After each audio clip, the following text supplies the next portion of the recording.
Este evento, promovido pela Secretaria de Estado do Planejamento de Santa Catarina, por meio do Escritório de Gestão de Processos, é um espaço consolidado de integração, aprendizado e debate sobre gestão pública orientada a processos, inovação e inteligência artificial. Aqui, reunimos especialistas, gestores e servidores para compartilhar conhecimento e inspirar soluções que tornem o Estado de Santa Catarina cada vez mais eficiente, transparente e centrado no cidadão. Registramos aqui também os agradecimentos à presença das demais autoridades que honram nesta tarde em especial a senhora Adriana Poli da Silva, gerente de Integridade e Compliance, representando a Corregedoria Geral do Estado de Santa Catarina.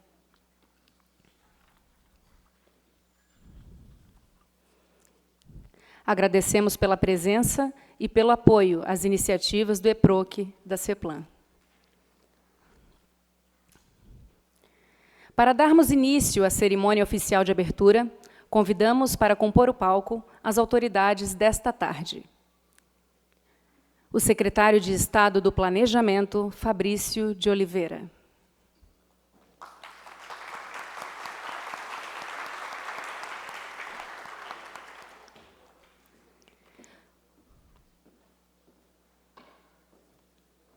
O secretário adjunto do Planejamento, Lucas Amâncio.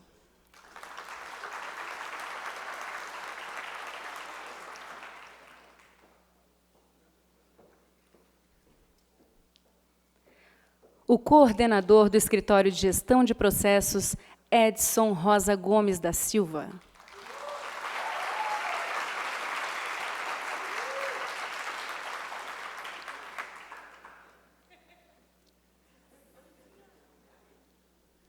A supervisora de Pesquisa e Inovação em Processos, Carolina Kichler da Silva.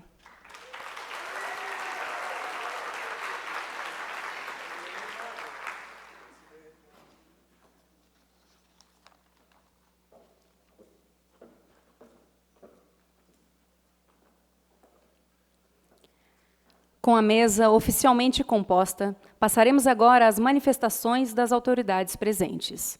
Convidamos para realizar a fala de abertura a supervisora de Pesquisa e Inovação em Processos, Carolina Kichler.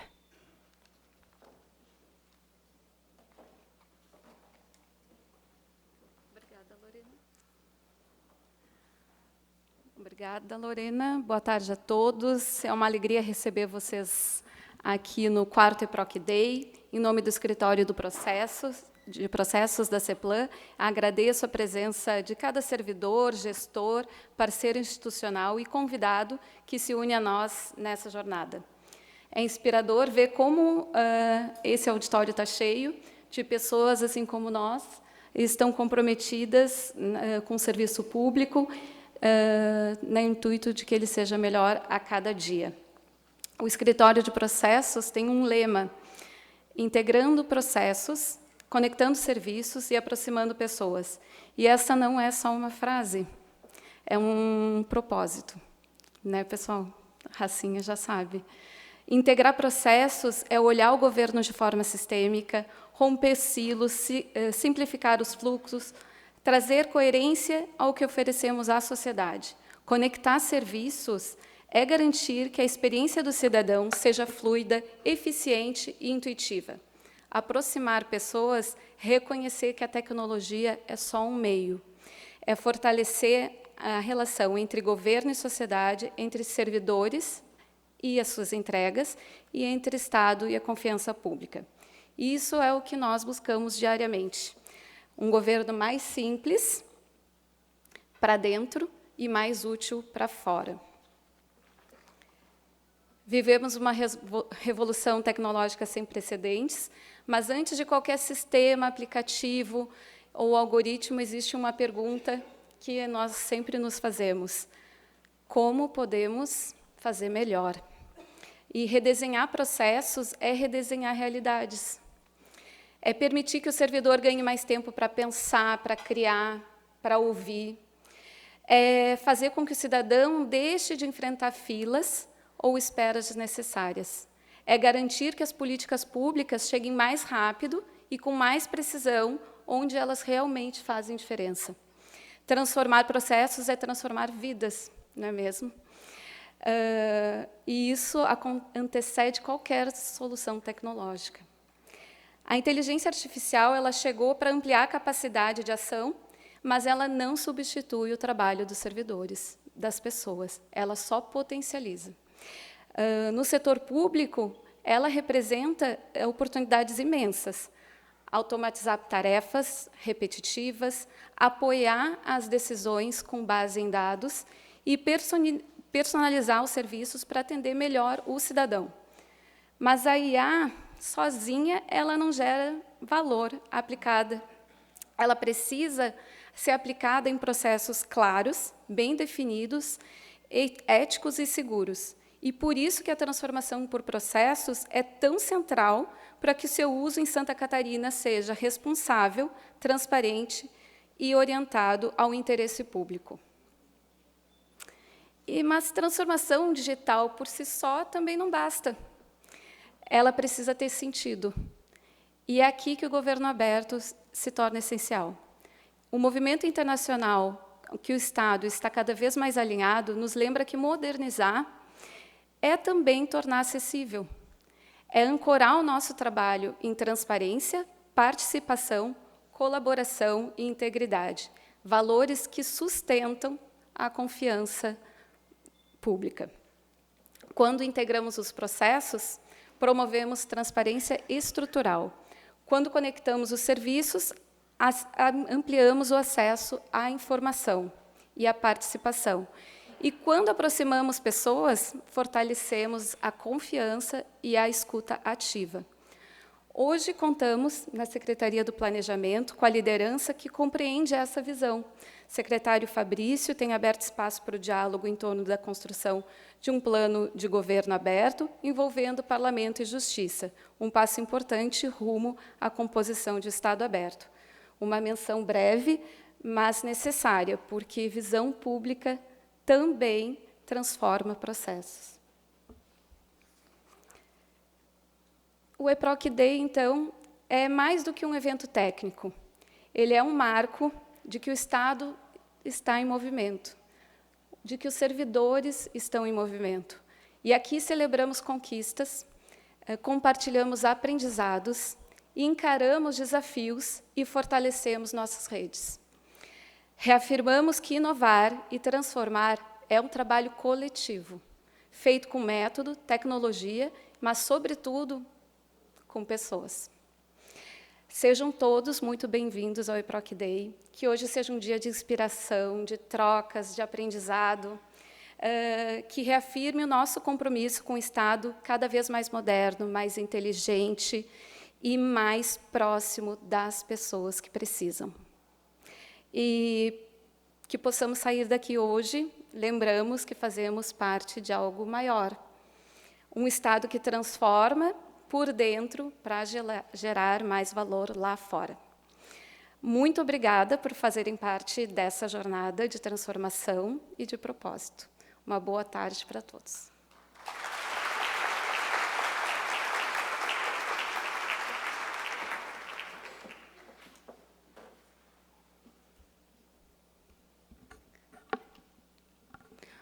Obrigada, Carolina, por compartilhar conosco sua experiência e suas contribuições para o fortalecimento da inovação em processos. Convidamos agora o coordenador do Escritório de Processos, Edson Rosa Gomes da Silva, para a sua manifestação. Som. Pessoal, secretário adjunto Lucas, Fabrício, senhoras e senhores, é um prazer enorme estar aqui com a casa cheia, né, com pessoas que estão efetivamente preocupadas com a melhoria do setor público, através, principalmente, da gestão por processo. E daí eu, primeiramente, gostaria de me apresentar. Sou Edson Rosa, sou policial militar do Estado de Santa Catarina, do quadro de sargento, e estou à disposição da Secretaria de Estado do Planejamento, onde a gente veio com esse desafio, no convite, principalmente do secretário adjunto, onde a nossa dinâmica, tanto o escritório de projeto como de processo, estão ligados direto ao secretário adjunto. E era um desafio grande, onde a gente procurou, efetivamente, envidar esforços de reestruturar o escritório de processos, dentro de uma visão muito mais proativa e, principalmente, integrada à filosofia do CBOC, por assim dizer. E daí alguns podem perguntar, pô, Edson, mas qual é o papel do escritório de processo? O papel do escritório de processo ele visa trabalhar entre duas vertentes muito importantes. A primeira vertente está relacionada com a governança.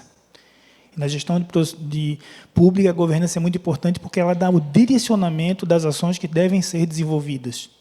E no outro lado, a parte de gestão, onde a gestão procura efetivamente executar as ações que foram planejadas dentro de uma visão e dentro de um alinhamento estratégico que deve ser desenvolvido. Mas por que o nosso título é Transformação Digital por Processo e Inteligência Artificial? Porque hoje a dinâmica que vem se estabelecendo com a inteligência artificial, muita gente quer ter uma inteligência artificial para se chamar de sua. Mas como tem que ser desenvolvida essa filosofia de transformação digital, de uso de inteligência, de emprego de novas tecnologias, principalmente dentro do setor público? E é dentro dessa visão que a gente observa, efetivamente, que o escritório de processo tem um total alinhamento com as dinâmicas que estão se estabelecendo na atualidade. Onde a gente procura desenvolver o alinhamento estratégico, então, trabalhar com gestão por processo é buscar alinhamento estratégico. Trabalhar com gestão de processo é trabalhar com cadeia de valor, é trabalhar com entrega de valor público. É trabalhar com engajamento, com capacitação. E é por isso que a gente vem fazendo esses eventos, principalmente para trabalhar a cultura organizacional relacionada à gestão por processo dentro do setor público. É trabalhar com capacitação, como a gente vem fazendo dentro do escritório de processo, onde só nesse ano a gente formou para mais de 160 pessoas, através de um processo contínuo de capacitação em várias vertentes do conhecimento. Não só na gestão do processo, não só no mapeamento, mas trabalhar com BI, trabalhar com prompt de inteligência artificial, trabalhar com a parte de Lei Geral de Produção de Dados, porque todas essas ações elas estão relacionadas à gestão por processo, dentro dessa nova pegada institucional e organizacional que vem sendo desenvolvida por meio da transformação digital no setor público. E daí a gente chega aqui no CERN, trabalhando com a parte de otimização digital. E é processo na veia, senhores. A partir da hora que a gente consegue mapear os processos, construir o diagrama e procurar desenvolver as ações de melhoria e, quiçá, aprimoramento, né? Parafraseando ali o nosso framework de mapeamento de processo, onde o aprimoramento ele vem analisar principalmente se aquele processo ele precisa ser automatizado, se aquele processo pode ser melhor instruído por meio de painéis de BI, onde a gente procura, inclusive, analisar a parte do indicador de desempenho por processo. Então, trabalhar com o processo é trabalhar o uso das inteligências digitais, é trabalhar efetivamente com a estruturação de dados, porque quando você mapeia processo, você descobre quais são os documentos, quais são os dados que são gerados, quais são as informações que vão estar disponíveis nos sistemas transacionais. E como essas informações podem ser canalizadas para melhorar a eficiência estratégica das organizações, onde essas informações chegam na alta gestão e que a alta gestão possa tomar decisões baseadas em dados. E é dentro desse processo que a gente percebe, dentro da estruturação e principalmente dentro de um fortalecimento da cultura de inovação dentro das organizações. E é por isso que a gente traz, né, nesse evento, pessoas de nome nacionais e renomadas que vêm trabalhando essa visão ao longo do tempo dentro do setor público. A gente traz um pessoal para oxigenar as ideias e verificar da N possibilidades que a gestão por processo pode fazer com a gestão pública. E a gente acredita nisso porque boa parte dos esforços que vêm sendo desenvolvidos com a audácia do nosso plano de trabalho alcançaram a marca de 1000 processos mapeados. Aí o pessoal, nesse curto espaço de tempo, a gente alcança 1.000 processos mapeados no setor público. Dentre a enormidade de processos que existe, mas é importante dizer que, dentro do plano de trabalho, a gente só vai começar a mapear processos efetivamente a partir da etapa 6 e 7. E nós estamos na etapa 4. E houve todo um diagnóstico organizacional, todo um alinhamento estratégico, órgãos que efetivamente começaram a observar, por meio da capilarização dos especialistas, a importância que se tinha de desenvolver planejamento estratégico. E planejamento estratégico do setor público, quem é da área e labuta há muito tempo, eu tenho 29 anos, sabe que não é uma coisa fácil de se vender nas organizações.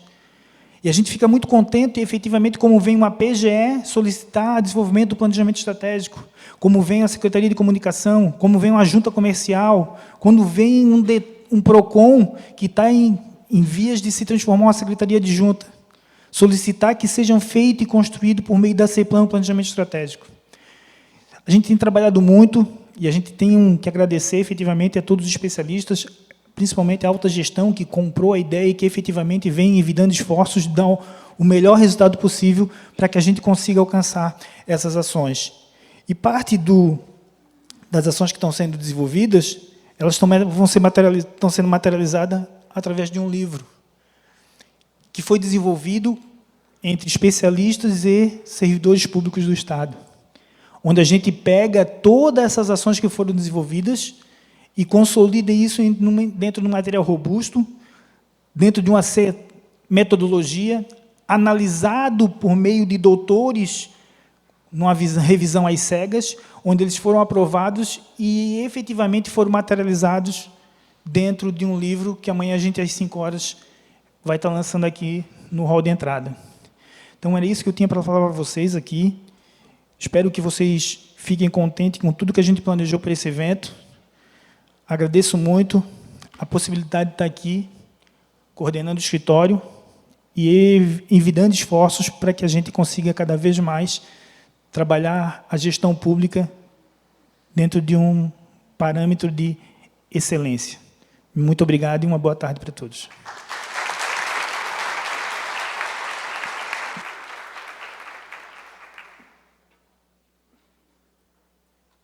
E é um lindo trabalho que vem sendo desenvolvido, realmente. Muito obrigada, Edson, por trazer um panorama tão claro do trabalho desenvolvido pelo EPROC e pelo comprometimento com o aprimoramento da gestão pública. Convidamos agora o secretário adjunto do Planejamento, senhor Lucas Amâncio. Muito obrigado. Secretário, boa tarde. Nosso coordenador, Edson. Cristina, boa tarde. Meninas, boa tarde. Pessoal, todo mundo, boa tarde. Olha, secretário Fabrício, o trabalho que vem sendo desenvolvido com a excelência do nosso coordenador, ele não vem por acaso. O Edson foi uma aquisição que lá em 23 a gente deslumbrou várias atividades dele e eu pensei, cara, na época ainda secretário de Gás, nós precisamos reformular o nosso escritório de processos. Porque o escritório de processos, pessoal, ele é muito mais do que o pessoal das caixinhas, como eram conhecidos, como eram erroneamente conotados dentro das próprias secretarias, como apenas o pessoal que movia as caixinhas, secretário, como só esse trabalho braçal, e que, talvez, quando eu possa uma vez chamar, quando sobrar um tempo ali, né, não tiver nada para fazer, eu vou chamar essas pessoas. E era visto ainda assim com uma conotação ruim, porque se eu tenho mapeado o meu processo, eu não sou mais tão importante, outra pessoa pode vir fazer no meu lugar.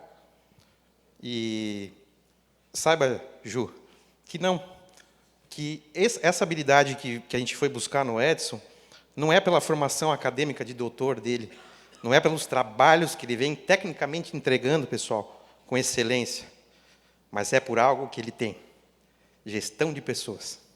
E aqui, meu coordenador, eu digo isso porque todas as pessoas que estão aqui, os bolsistas, os especialistas, a própria CEPLAN como um todo, ela vem reconhecendo isso com muito orgulho, porque os teus especialistas, as nossas atividades dentro da CEPLAN, elas são atividades de ar a meio, pessoal. A gente não entrega, de fato, lá na ponta, igual outras secretarias fazem. Nosso trabalho é difícil realmente de ser reconhecido, E esse reconhecimento ele faz com que tenha a motivação lá no fim, no fim do percurso. Mas quando a gente consegue trazer a motivação de dentro de casa, que é o que o nosso coordenador consegue fazer, que é o que o nosso secretário consegue fazer, esse sim é o trabalho de entrega. Esse é o verdadeiro trabalho. E por isso, Edson, eu agradeço muito de ter transformado todo esse escritório numa nova visão, numa nova referência, em algo que realmente o pessoal entendeu, não é o pessoal da caixinha, é o pessoal do planejamento estratégico. É lá onde começa tudo, e deveria, de fato, começar tudo. Porque é aqui que se faz a lógica processual, aonde começam as ideias, e assim a gente conseguir fazer essas entregas. A gente tem falado, discutido muito, né, principalmente no tema do nosso evento, a digitalização, o uso das ferramentas digitais, e sim, a gente considera como ferramentas, porque a principal ação está atrás das ferramentas. São cada um dos especialistas que estão aqui presentes, são cada uma das pessoas que entendem que na gestão de processos, na gestão do conhecimento, na gestão de todas as atividades diária a meio que fazem a melhoria disso chegar na ponta com mais seriedade para o nosso cidadão catarinense. Santa Catarina, né, todo mundo conhece, ela é um local de 1% do território nacional. Isso é o equivalente a nós temos o território de Portugal. Nós temos 8 milhões de habitantes, é o equivalente a nós termos o território, a Suíça, é a mesma equivalência. Olha o quão importante Santa Catarina é. Nós somos o 6º PIB, né, entre todos os estados e o 5º per capita, com esse mesmo 1,1% do território. Então, a nossa economia é diversificada, o nosso modelo de negócio é diversificado, e o mundo tem acelerado de uma maneira que não dá mais para trabalhar no amadorismo, que não dá mais para trabalhar sem ter os conceitos básicos de operação. Obrigado, pessoal da JUSESC que está aqui presente. Então, de fato, pessoal, o que eu venho trazer, e agradecer novamente, Edson e secretário, por nos dar toda essa liberdade de trabalhar, sem a alta gestão, pode ter certeza, pessoal, isso não estaria acontecendo, toda essa atividade não estaria acontecendo, porque sem o patrocínio de grandes lideranças que nós temos dentro da secretaria, como o secretário Fabrício, as coisas não andariam dentro do governo. E agradecer muito a vocês, especialistas, e por isso eu gostaria que cada um que fosse do especialista levantasse, porque eu gostaria, sim, de uma salva de palmas para todos eles.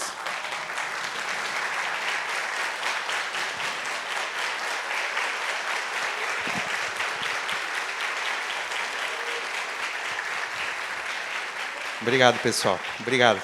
Obrigado de coração.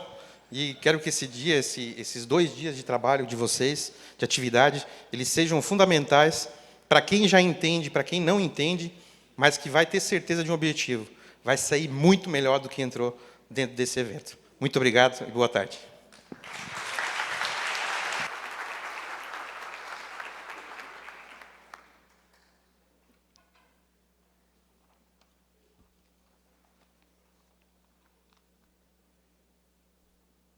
Agradecemos ao secretário adjunto Lucas Amâncio por suas palavras e pela visão estratégica apresentada. Para encerrar a cerimônia de abertura, convidamos o secretário de Estado do Planejamento, Fabrício de Oliveira, para sua fala.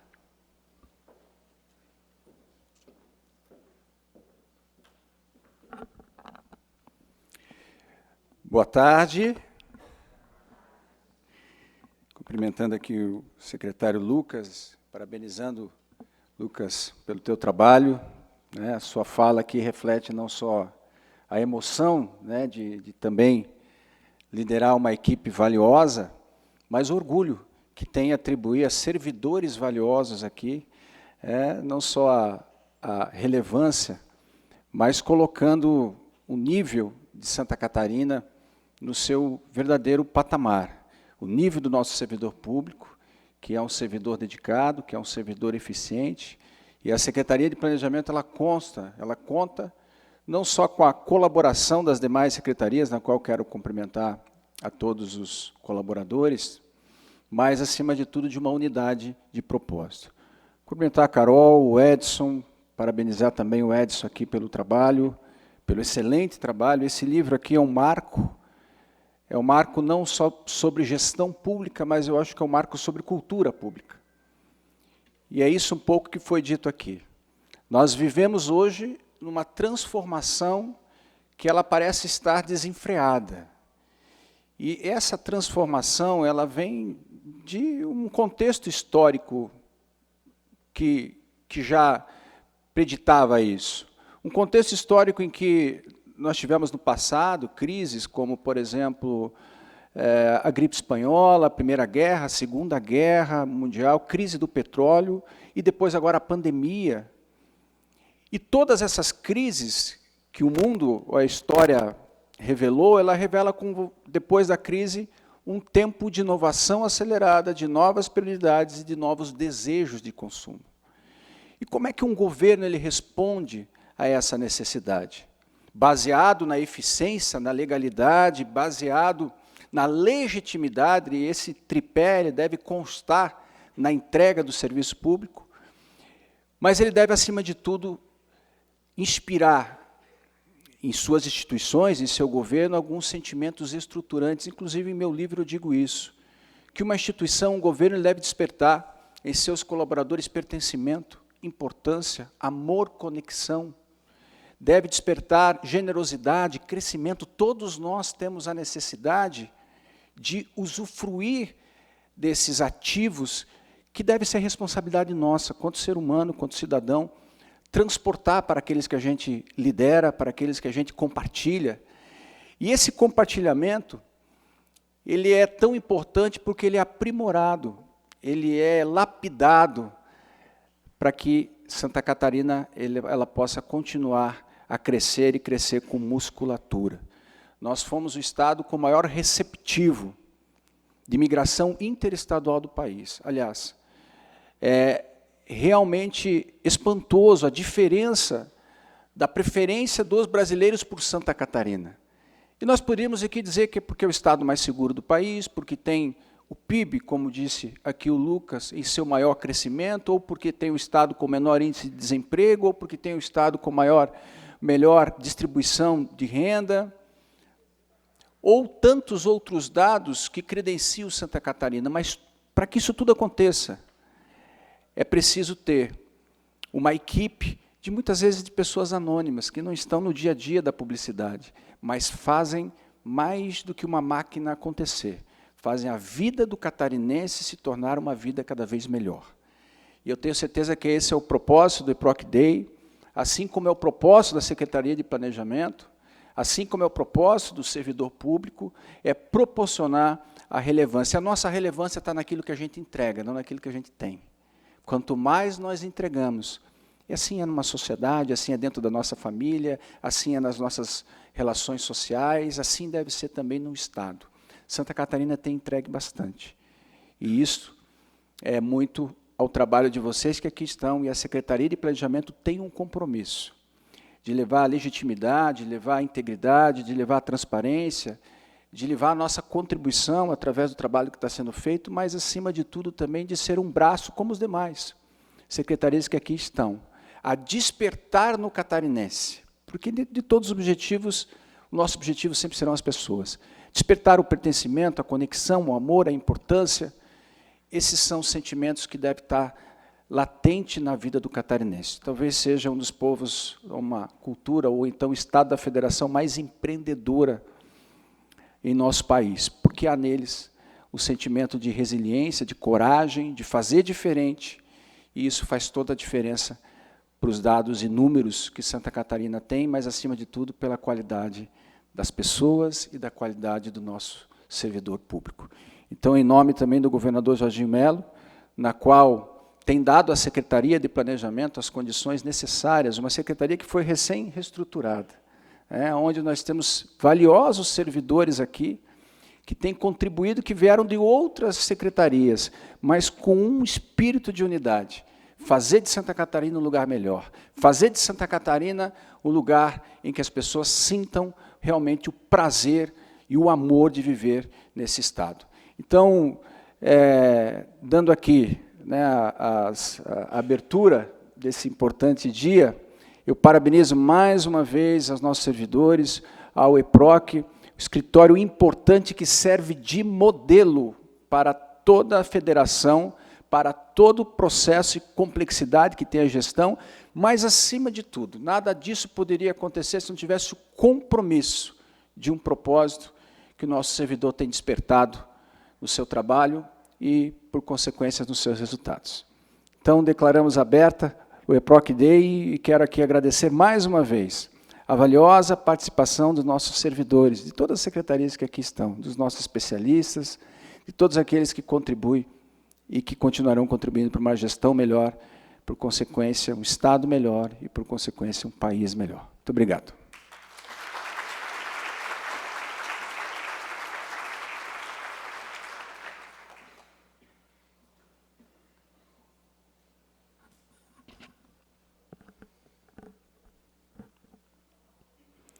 Agradecemos ao secretário Fabrício de Oliveira pelas importantes reflexões e pelo comprometimento com a inovação no setor público.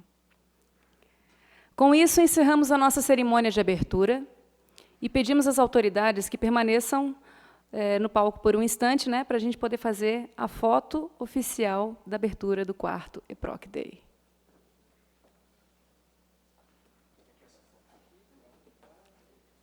Acho que pode fazer para cá e uma para cá.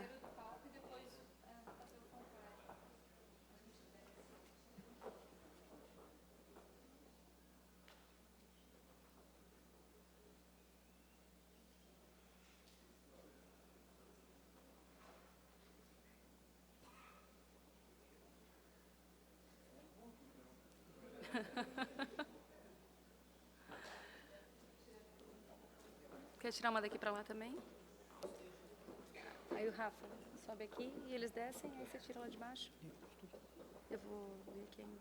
Isso, depois daí tu pode anunciar as pessoas também, que vão apresentar. As pessoas. Não é pra cá.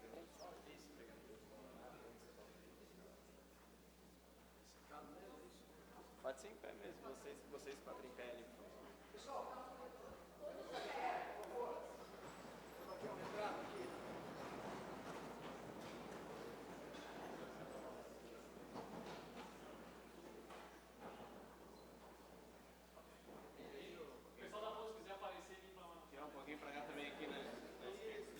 Se aproxime.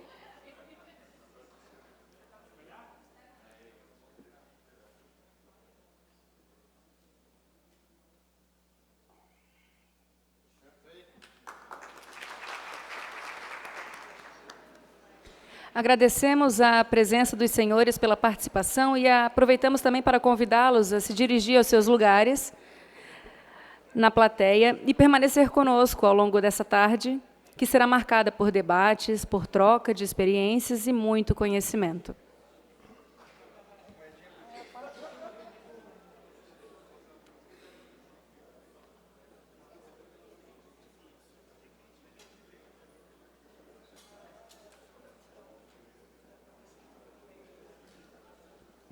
Gostaria de chamar ao palco agora o senhor Rodrigo Bianchetti, para falar a respeito do Plano de Transformação Digital, organizando a estratégia para o governo digital.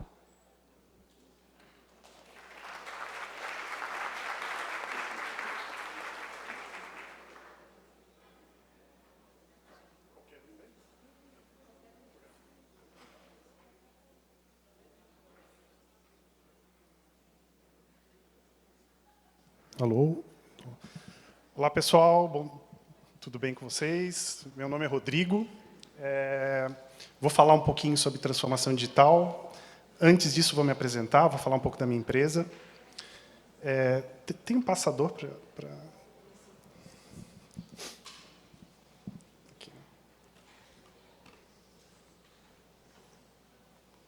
Beleza. Manezinho, de Florianópolis, com os companheiros do Jardim Atlântico. Conhecemos agora, vem numa trajetória bem longa na área do setor público. Fala ali, quase 30 anos de experiência. Eu comecei a trabalhar com 10, então exatamente estou com a idade certa para isso. E vocês devem ter conhecido, alguns de vocês já devem em algum momento ter trabalhado com vocês. Durante grande parte da minha jornada com o setor público, eu trabalhava numa empresa chamada Softplan, não sei se alguns já conhecem. E nessa jornada, a primeira versão do SGPE, que saiu do mainframe e foi para uma plataforma diferente, eu conduzi a implantação. A gente transformou, migrou do mainframe, treinamos todo o Estado, fizemos a primeira implantação estadual, então o SGPE começou a rodar em todas as secretarias. Foi um belo de um trabalho, treinamos todos os servidores do Estado, e eu fui o gerente de desenvolvimento. Então, coordenei todas as equipes que fizeram parte da implantação da primeira versão do SGPE. De lá para cá, já não faço mais parte da Softplan, mas gosto de colocar essa história, que foi uma história bem legal. E esses tipos de soluções de gerenciamento de processo, de protocolo, documento digital, acabei tendo a oportunidade de trabalhar em outros lugares. Por exemplo, a Prefeitura de Floripa tem rastreabilidade, a gente implantou em Paraná. Quase todo o Brasil a gente acabou levando essa solução. Então, tenho um certo conhecimento desse assunto e conheço, de certa maneira, com uma certa profundidade o SGPE. Existem outras soluções, vocês sabem disso. O SEI é uma solução. As soluções de gestão digital também têm plataformas para prefeituras. A Beta tem solução de protocolo digital. A EPM também tem. O OnDoc é uma outra solução que está vindo. O SGPE é uma solução legal, mas por que o SGPE tem a sua diferença, não querendo vender? Porque tem workflow integrado. Quando a gente tem o workflow integrado, o que a gente ganha? Orquestração automática de processo. Isso faz muita diferença no dia a dia de uma solução, né? Eu faço, o sistema já sabe para quem tem que caminhar, já chama o serviço para geração de boleto, já integra com uma outra área. Isso é um grande benefício. Fico bem feliz de estar falando com a área de processo. A minha formação é gerente de projeto, eu sou PMP, tenho formações na área de agilidade, formação na área de COBIT, sou da CAT, coordeno o Núcleo de Inovação e Transformação Digital dentro da Smart City. Então, a gente tem 110 empresas que entregam para o governo. Eu trabalho essa pauta de transformação digital e inovação dentro da CAT.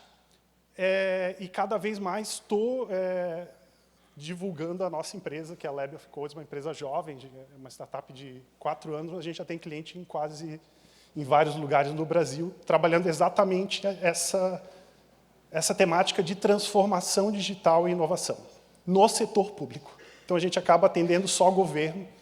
Isso facilita bastante, porque a gente sabe as dores, a gente sabe como funciona o processo de compra, como é que tem que ser, o que é um pregão, né, o que é uma concorrência. A gente sabe das dificuldades que vocês têm no dia a dia para avançar, para que o governo possa ser mais ágil, e a gente sabe exatamente as dores, acelera muito as questões de discussão.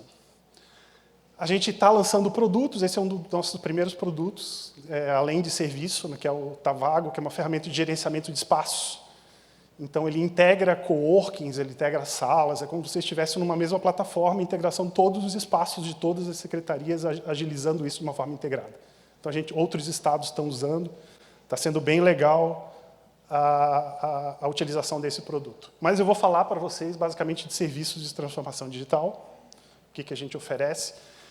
E a nossa metodologia, lembra um pouco o que já foi comentado, né? A gente tem esse que a gente chama dos domínios, né? Tradicionalmente, a gente sempre fala dessa pirâmidezinha, né? Pessoas, processos e tecnologia, todo mundo fala sobre isso, né? A gente tem que mexer nesses 3 pilares para as coisas acontecer. A gente começou a trazer outras coisas para esse conceito. Dados e IA, né? Eu botei os 2 juntos ali, porque não se pode falar de IA sem falar de dados.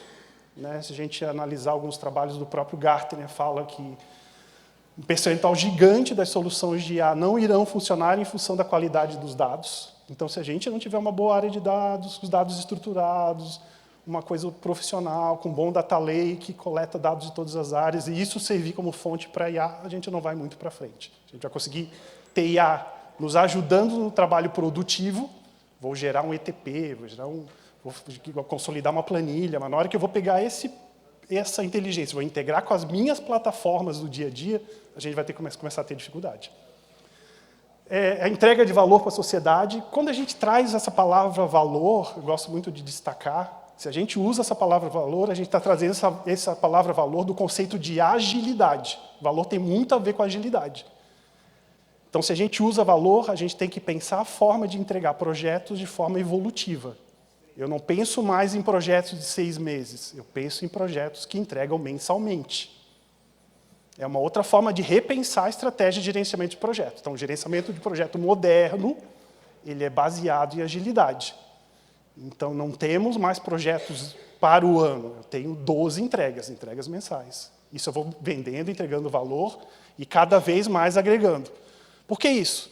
Se eu tenho um projeto de 12 meses, eu vou deixar para entregar só no 12º mês e o projeto acaba na metade, eu jogo todos os 6 meses por fora. No momento que eu tenho um projeto de 12 meses, eu faço a primeira entrega, e se ele acabar, eu já fiz uma primeira entrega. Eu já fiz uma segunda entrega. Já estou entregando valor desde o começo. E eu sempre coloco, nós somos uma empresa de inovação, onde a gente dá treinamento de inovação, mentoria de inovação, design thinking, formação de gestores, a gente é bem forte nessa estratégia, mas eu uso muito a área de inovação para ser o foco de integração entre as áreas. Eu acho que isso, de certa maneira, acaba sendo sucesso, né? Como é que eu faço a área B conversar com a C? Né? Quem que faz essa mediação, a área de inovação? Faz como? Pega essas duas áreas, vai levar para um outro ambiente, vai levar lá na CAT, vai levar lá no espaço, fazer essas duas áreas sentar junto para que as diferenças sejam resolvidas, que as coisas aconteçam. Os processos extrapolam as áreas. E, às vezes, a gente tem muita dificuldade de interação. A área de inovação ajuda muito nisso, de criar e tirar essas barreiras do dia a dia. Então, esse pilar é bem importante. Eu não sei se vocês estão conseguindo ver, conceitualmente, isso aqui é uma visão minha, tá, pessoal? Quando a gente vê a transformação digital no setor público de uma maneira mais ampla, eu divido basicamente nessas três caixinhas. A caixinha inicial, que é governo eletrônico. Quando a gente entra no setor público, seja governo do Estado, prefeitura, eu acho que eles estão muito bem resolvidos no primeiro nível lá, que é tirar o papel. Então, qualquer tipo de produto digital, ele já resolve de certa maneira, a gente consegue já criar uma interface com o cidadão. Ele entra no portal de serviço, ele solicita, e vocês devolvem. Então, normalmente, todo governo, todo órgão público já tem, de certa maneira, resolvido, porque a tecnologia já evoluiu muito. O segundo nível, que eu chamo de governo eletrônico, que é uma junção do que já existe, mais uma segunda camada, é quando a gente começa a se preocupar em melhorar a experiência do cidadão. Já começa a medir qual é o tempo que gera para aquele determinado processo, quanto tempo demora para isso, quanto tempo demora. Começa a repensar os processos. Mais um ponto importante ali, ó, orientado por dado. Começa a primeira etapa de estruturação da área de dados para dar suporte à experiência. Se eu não tenho área de dados, como é que eu vou saber qual é o tempo que demora para tramitar um processo? Quanto tempo eu demoro para gerar um artefato para o cidadão? Então, a área de dados é fundamental nessa etapa em termos de estruturação. Já no terceira etapa, que eu chamo de governo inteligente, é uma outra visão, é onde o governo trabalha proativamente. Então, ele não espera o cidadão pedir, o cidadão já recebe aquilo que ele precisa no tempo dele. É uma outra forma de repensar a estratégia. E, cada vez mais, essa mudança de proativa obriga que o governo público, cada vez mais, crie plataformas que se conversem. Não sei se isso é uma dificuldade entre vocês, né? Mas, cada vez mais, cada produto que entra dentro de um silo específico que não conversa com o outro. Essa barreira tem que ser quebrada. Quebrar essa barreira significa que o produto A, quando inserir alguma coisa, está disponível para o B, quando o B fizer alguma coisa, está disponível para o C. E, cada vez mais, o mercado tende a trazer isso para o que a gente chama de cidades inteligentes e integradas. Então, o conceito de como o governo deveria estar atuando com dados que são possíveis de ser reutilizados e dados abertos, o mercado já tem, que é chamado de cidades inteligentes. Cada vez mais que o governo se aproximar desses conceitos, mais ele vai ser integrado e mais as soluções tecnológicas que fazem parte desse arcabouço vão estar compartilhando interoperabilidade e compartilhando informações. E aí eu pergunto para vocês, né, como é que está hoje a transformação digital dos seus setores, das suas secretarias, né? Vocês acham que hoje está 100% digital? Eu vi que tem 532 processos 100% digitais ali no portal de serviços, né, do cidadão.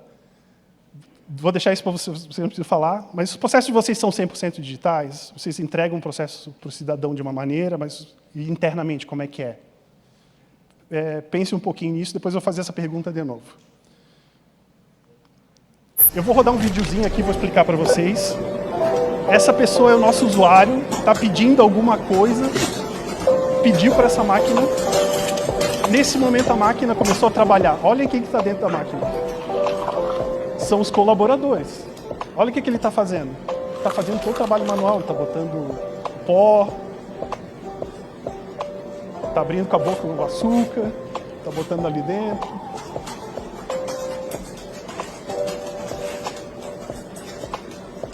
Está mexendo, é a mesma que ele mexe em todos os cafés que ele recebe ali, né? Limpeza total.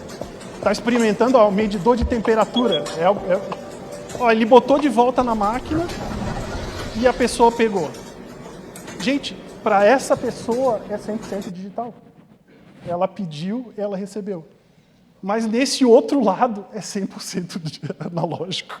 As pessoas trabalhando papel, fazendo planilha, né? E agora eu pergunto para vocês, os processos de vocês são 100% digitais? Da solicitação até a execução? Né? Quando o cidadão pede alguma coisa, automaticamente o processo devolve, ou eu tenho que fazer uma planilha, eu tenho que fazer um documento, eu tenho que fazer uma planilha de controle, eu tenho que mandar para o setor, que depois volta, que depois vem. Né? Então, revejam o que vocês consideram no processo digital. É essa a pergunta, né? Quanto trabalho manual nós temos?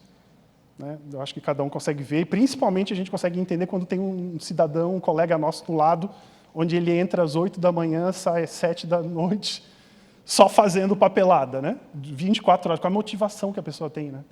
Para fazer algo que poderia ser totalmente automatizado. Isso é a área de inovação falando, sabe, gente? É se pensar no outro, é pensar da empatia, a gente entender as dores do outro, das pessoas e desenvolver projetos para resolver as dores das pessoas. Essa é a área de inovação, resolver problemas que façam sentido. Né?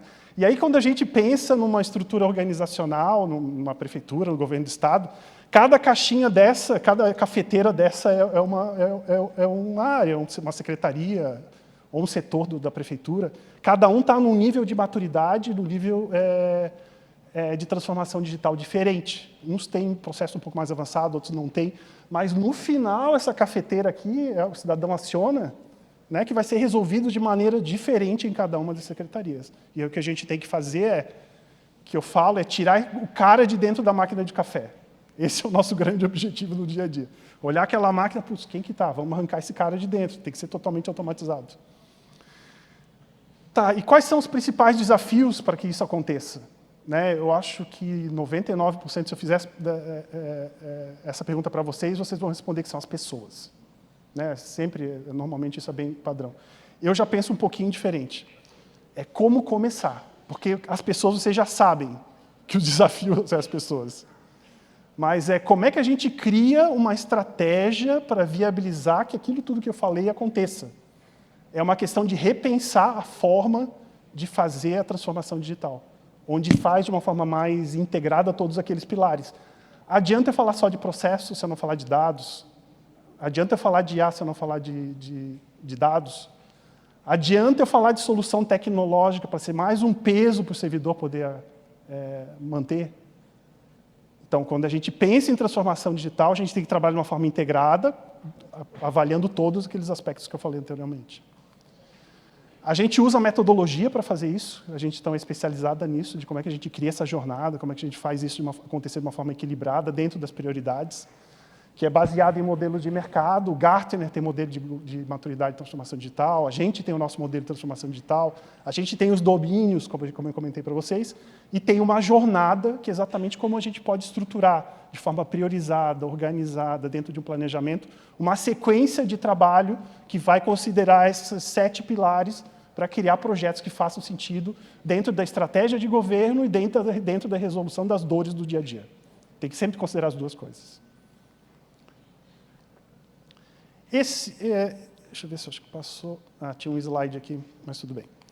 Esse slide aqui era o seguinte: o governo digital ele tem alguns instrumentos de governança. Né? Então, quando a gente fala de planejamento, eu acho que o Edson falou, existe o PEI, né? Plano Estratégico, que é um documento do governo federal que basicamente estabelece a estratégia de planejamento de um determinado órgão. O segundo nível do planejamento estratégico é um instrumento chamado Plano de Transformação Digital. Então, se vocês entrarem na internet e colocarem Plano de Transformação Digital, do governo digital, vocês vão ver o Plano de Transformação do IBAMA, o Plano de Transformação do Ministério da Educação, Plano de Transformação do Ministério da Cultura. Então, é algo que já está instituído no governo federal, que tem uma estrutura, ele vem do PI, ele recebe informações do PI, mas consolida de forma prática como deve ser um plano de transformação digital baseado na metodologia do governo digital, que é um pouquinho isso que eu estou explicando aqui. Ele parte de entendimento das necessidades, parte do planejamento estratégico, parte das estratégias de governo, que efetivamente cria um grande plano e uma grande sequência de projetos que vão ser monitorados normalmente com a criação de um comitê de transformação digital. Esse comitê tem o grande objetivo de gerenciar a evolução desse planejamento e discutir a evolução e a melhoria desse planejamento ao longo do tempo.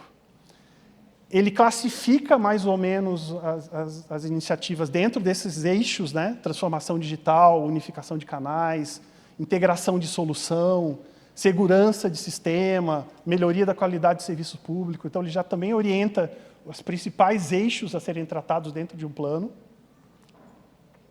E a gente trabalha como empresa, usando aqueles 7 pilares para que a gente identificar junto com as áreas, a gente entrevista cada uma das áreas, entrevistamos as pessoas, para que a gente possa sugerir projetos que vão fazer parte desse plano, agregando os projetos estratégicos. De forma resumida, é assim que a gente trabalha. A gente já implantou esse plano de transformação digital em vários órgãos públicos. É uma maneira bem legal de a gente ter visibilidade para onde a gente está indo.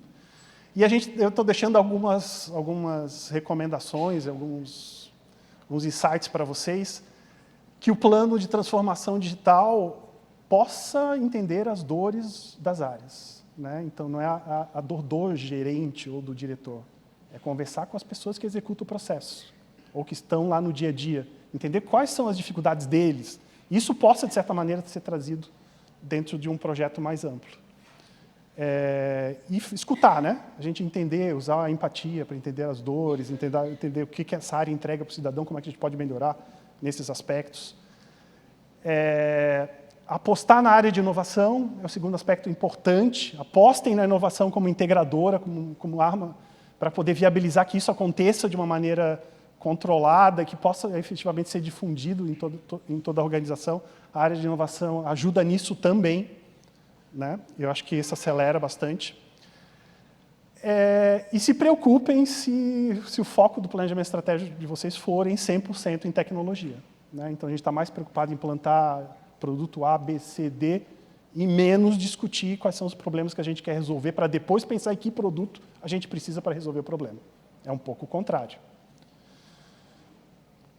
Pessoal, de forma resumida, é isso. Era o tempo que eu tinha para falar um pouquinho para vocês. Não sei se eu estourei ou não estourei. Ia vir uma plaquinha. Está dentro do prazo? Está tudo certo? Tá, beleza. Queria deixar um espaço, se alguém tiver alguma dúvida, algum questionamento, fiquem à vontade.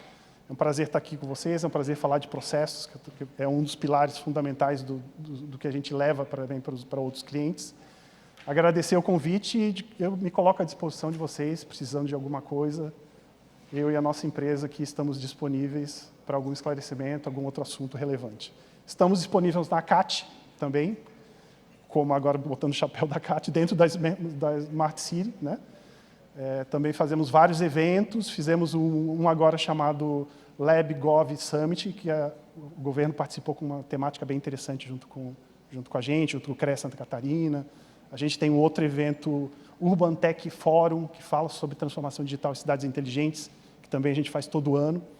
E aí agora vocês vão ser estendidos para esses convites também, tá? Obrigado, bom resto de evento para vocês, um abraço, prazer.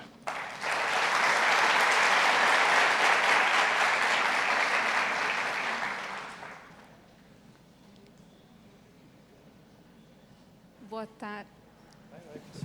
Oi. Alguém gostaria de fazer uma pergunta? Nós temos um espaço para questionamentos.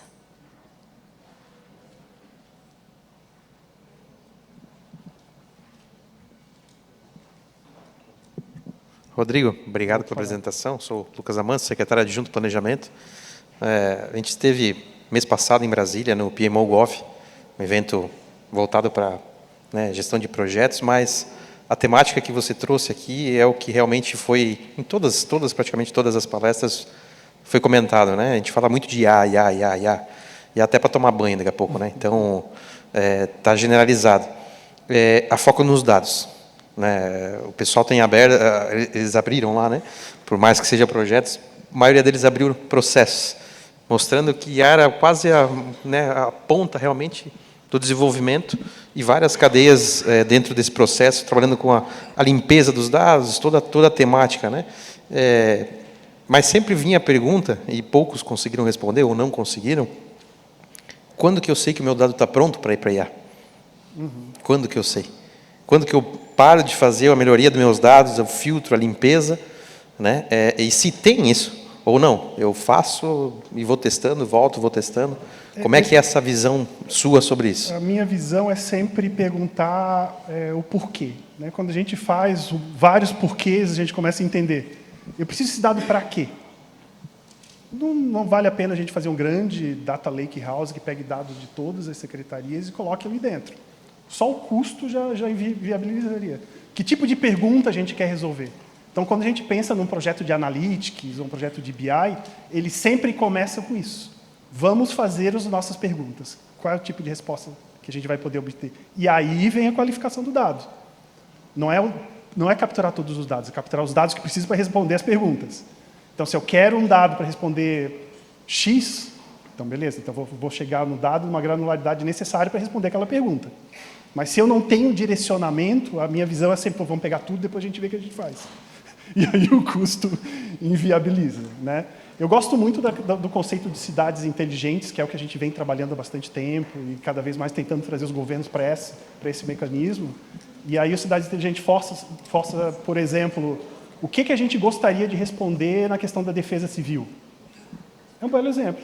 Então, eu gostaria de ter um sensor que está lá em um determinado local, que quando o rio chegar no nível tal, avise todos os moradores via WhatsApp. Eu preciso de dados suficientes para fazer esse caminho. Não é um dado muito grande nem muito pequeno. Eu preciso do IoT e preciso de alguém que vai fazer o broking para mandar no WhatsApp das pessoas. Então, a gente não está falando em grandes data, está falando uma informação granular para resolver esse problema. Comunicar antecipadamente a possibilidade de uma enchente. Não sei se responde. Temos mais um tempo para mais uma pergunta.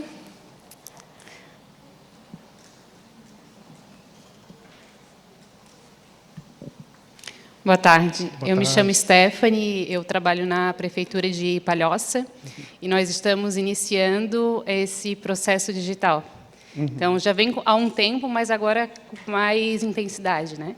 Então, a gente está buscando realmente formas e eu estou à frente para conseguir saber por onde iniciar, e essa é a grande questão, né? Por onde que eu inicio com tantas secretarias, e o gargalo maior para a população é a Secretaria da Fazenda, hoje em dia, e a gente precisa entender como que a gente consegue esses dados dentro de uma realidade que não é digital. Tem alguns processos, claro que são digitais, a gente trabalha hoje com IPM e um DOC, e a gente precisa fazer comunicação, muitas vezes, e isso é um desafio gigante, e a minha pergunta é, como que a gente inicia esse processo? Né? Eu tenho algum conhecimento, mas não tanto assim, né? Por isso que eu estou aqui também, para aprender um pouco. E eu queria entender por onde que eu começo, sendo que o nosso gargalo principal é a Secretaria da Fazenda, mas a gente quer fazer isso no município como um todo, né? Em todas as secretarias. Bem, são dois aspectos. O primeiro é entender bem as dores. Né? Então, muitas vezes a gente chega nisso, precisamos melhorar essa área X, e já vamos direto para a ferramenta. Esse é o primeiro erro. Ter fornecedor A e B, que já entrei, cara, já começou errado. Quais são os principais pontos, quais são as principais dores dessa área para resolver? Que tipo de problema hoje? Então, entender aquilo que precisa é fundamental para a gente depois pensar que precisa ser integrado, e não o contrário. Começar a dar tecnologia tentar colocar uma solução. Outro ponto importante, muitas vezes existe uma dificuldade dos órgãos públicos de ter informação das plataformas. Muitos municípios estão conseguindo mexer na sua legislação para obrigar que as empresas estejam dados abertos para... Vou pegar exemplo Brusque, se eu não me engano, está indo por esse caminho, mexendo na legislação para facilitar o acesso a dados dos fornecedores deles. Então, existem maneiras legais que viabilizem que tu consiga ter acesso, que isso possa integrar a tua plataforma de solução. As empresas elas têm que, cada vez mais, contribuir dentro de uma plataforma que se conversa, que tenha reuso de informação. Então, eu acho que tem alguns caminhos assim, para facilitar e, eventualmente, eu posso conversar com mais calma contigo e te dar algumas dicas. Tá?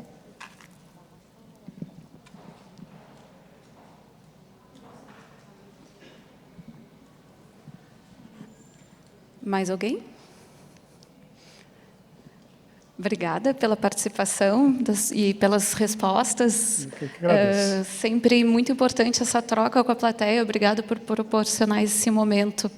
Gostaria de chamar o Edson, o secretário Lucas, para entregar o certificado de participação do palestrante. Vão subir ao palco? Uma.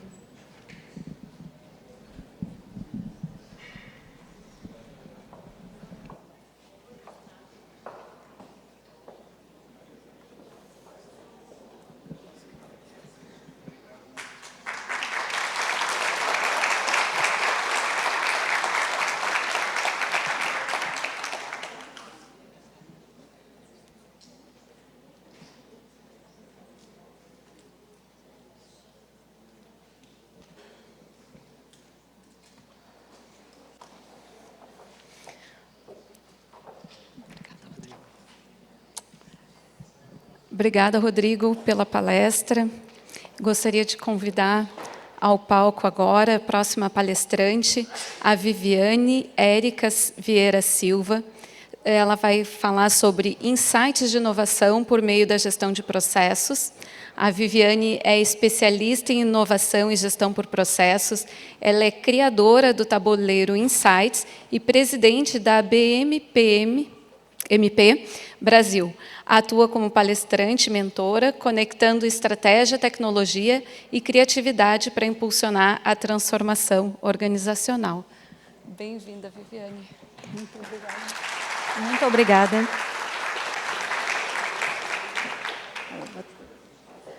Olá, gente. Boa tarde. É muito bom ver vocês daqui. Muito mais bonito, né? Muito mais bonito.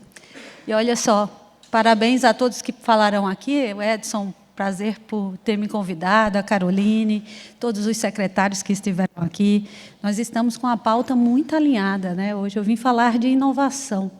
E inovação não é uma coisa simples, né? É uma palavra muito sedutora, muito interessante, mas não é tão simples no dia a dia inovar. E é por isso que a pauta de inovação está em alta. E a inovação por meio da gestão de processos. Por quê? Porque a gestão de processos, gente, a inovação só entra por um lugar, por meio das pessoas. E somente se atravessar outro lugar muito importante, que é a cadeira dos dirigentes. A inovação numa empresa não tem por onde entrar. Por mais que haja colaboradores entusiastas da inovação, aqueles vistos estranhos da inovação, se não for a alta liderança vencendo o medo de inovar, não há como a inovação acontecer. E olha só, deixa eu falar sobre mim. Sou Viviane Érica, minha mãe foi extremamente inovadora quando elegeu o meu nome composto. Né? Meu nome é Viviane Érica e o Érica é com H. Então, eu tenho 51 anos e só tem eu no mundo com esse nome, assim, Viviane Érica, com H. Então, na internet, nas redes sociais, basta me chamar por Viviane Érica. E, olha, embora eu tenha muita experiência com muitas coisas, porque, assim como um dos palestrantes falou, eu trabalho desde os 7 anos de idade. Então, imagine de onde eu vim lá no Nordeste, que, gente, de ambulante, vendedora, artista, costureira de roupa, costureira de sapato, executiva, contadora, controladora, financeiro, né, inovação e processos. E aí, processos, eu dou uma parada, porque foi quando mudou tudo na minha carreira. Quando segui os entusiastas da gestão por processo, o Furlan, o Leandro, o Gart Capote, a Nissi, que está aqui, uma das precursoras também, e que a gente começou a andar com esse povo, e eles conseguiram mudar a nossa mente, não a minha, de toda a comunidade de processos, que eu sei que o Edson foi tocado também. E cada um de nós tem uma jornada diferente depois de processos. E, claro, foi processo também que me fez derivar várias obras, né? Eu tenho algumas composições, e a última delas é um tabuleiro de inovação. E esse tabuleiro traz de modo lúdico uma metodologia ímpar e científica de inovação, e que foi construída depois de muitos anos de trabalho e pesquisa. E, olha só, no final vou falar dela também, para facilitar o dia a dia da inovação, como eu vi uma colega perguntando, né? Por onde começar? Que bom que vai ter insights já para você. É uma boa referência de por onde começar. E, olha só, já passei por esses lugares com insights de inovação, e hoje já vou poder, né, carimbar mais um local aqui. Agora, no meu outro pé, né, a gente que vive da inovação é um pé direito no século XX e outro no XXI. E assim como vários colegas da inovação e do BPM, de processos, eu também atuo como voluntária há mais de 10 anos na ABPMP, e neste ano sou presidente da ABPMP Brasil. E também trazendo aí, né, essa fortaleza, o Edson, que é voluntário, a Nissi, que é presidente lá do capítulo de Brasília. Enfim, a gente sempre se encontra nesses momentos. E a ABPMP Brasil está num momento ímpar no Brasil. Por quê? Junto com toda essa avalanche de inovação, faltam pessoas com capacidades de juntar as coisas para transformar processos. E o elo entre a alta gestão, os seus desafios de gestão, a transformação digital e a inteligência para orquestrar isso tudo, não está mais nos silos funcionais, onde os funcionários ficam embaixo, o gestor em cima, e o processo correndo à deriva até chegar ao cidadão ou cliente. E, claro, profissionais que transitam nesse emaranhado de processos e autonomia, eles são muito necessários. E, olha, pasmem, o próprio profissional de processos já tem na veia essa habilidade. Ele, por si, ele tem a formação que é como se ele não tivesse preconceito com crachá. Ele escuta o som dos problemas do processo, ele olha para onde está o cliente ou o cidadão, e é essa artéria que esse profissional vai seguir. Portanto, ele é um profissional desta era que a gente precisa. E a gente tem poucos no Brasil, pouquíssimos. Se você for olhar hoje no Google e perguntar lá, vagas para analista de processos, você vai ter pelo menos 40 mil abertas. E mais sabe lá quantas mil vagas estão demandando que os gestores nem sabem que profissional contratar para inovar. Então, é sobre isso. Para quem quiser seguir ou entrar na comunidade da ABPMP Brasil, fique à vontade para escanear esse QR Code, porque lá nós temos a união dos profissionais de BPM, que estão sempre à disposição para tirar dúvidas, para interagir com vocês e ajudar no dia a dia. Para quem não conseguir escanear em tempo, não tem problema, é só me acionar aqui depois, eu passo para vocês. E, olha, minha primeira pergunta, para a gente refletir, é: o que fez você se levantar hoje? Será que você consegue responder isso? O que te fez levantar hoje? Sair de casa. Difícil a gente responder, né? E muitas vezes a gente vai responder: o que me fez levantar hoje foram meus boletos, foi a minha conta para pagar, foi minhas coisas para fazer, foi o trabalho para entregar, foi um monte de coisa, menos inovar. Gente, se no seu dia a dia não tem um minuto na sua agenda para inovação, se um gestor que tem a caneta para mandar, para delegar, para autorizar, não tem um minuto para a inovação, por onde é que acha que a inovação vai entrar? Se a inovação envolve incertezas, dúvidas, possibilidades de perdas, riscos e tudo mais.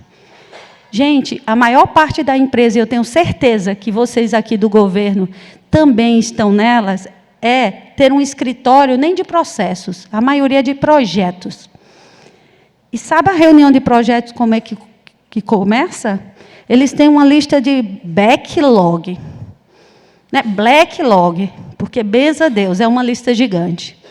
De projetos que foram abertos, 75% deles não vão virar nada. Veja bem, um projeto que é aberto, é escrito, tem um escopo, tem um cliente, tem tudo para acontecer. E pessoas para fazer. E 75% deles vão para lugar nenhum. E, olha, numa lista de backlog, eles ainda perguntam o que é urgente e o que é emergente em projetos. Veja bem, gente, se o que é urgente e emergente vai ganhar a vez, me diz aí onde é que está nessa fila a inovação. E aí ela não tem vez mesmo. É por isso que a inovação, gente, ela não pode entrar numa listeira normal, de um jeito normal, numa rotina normal, porque no normal o dirigente não dá 1 minuto de atenção.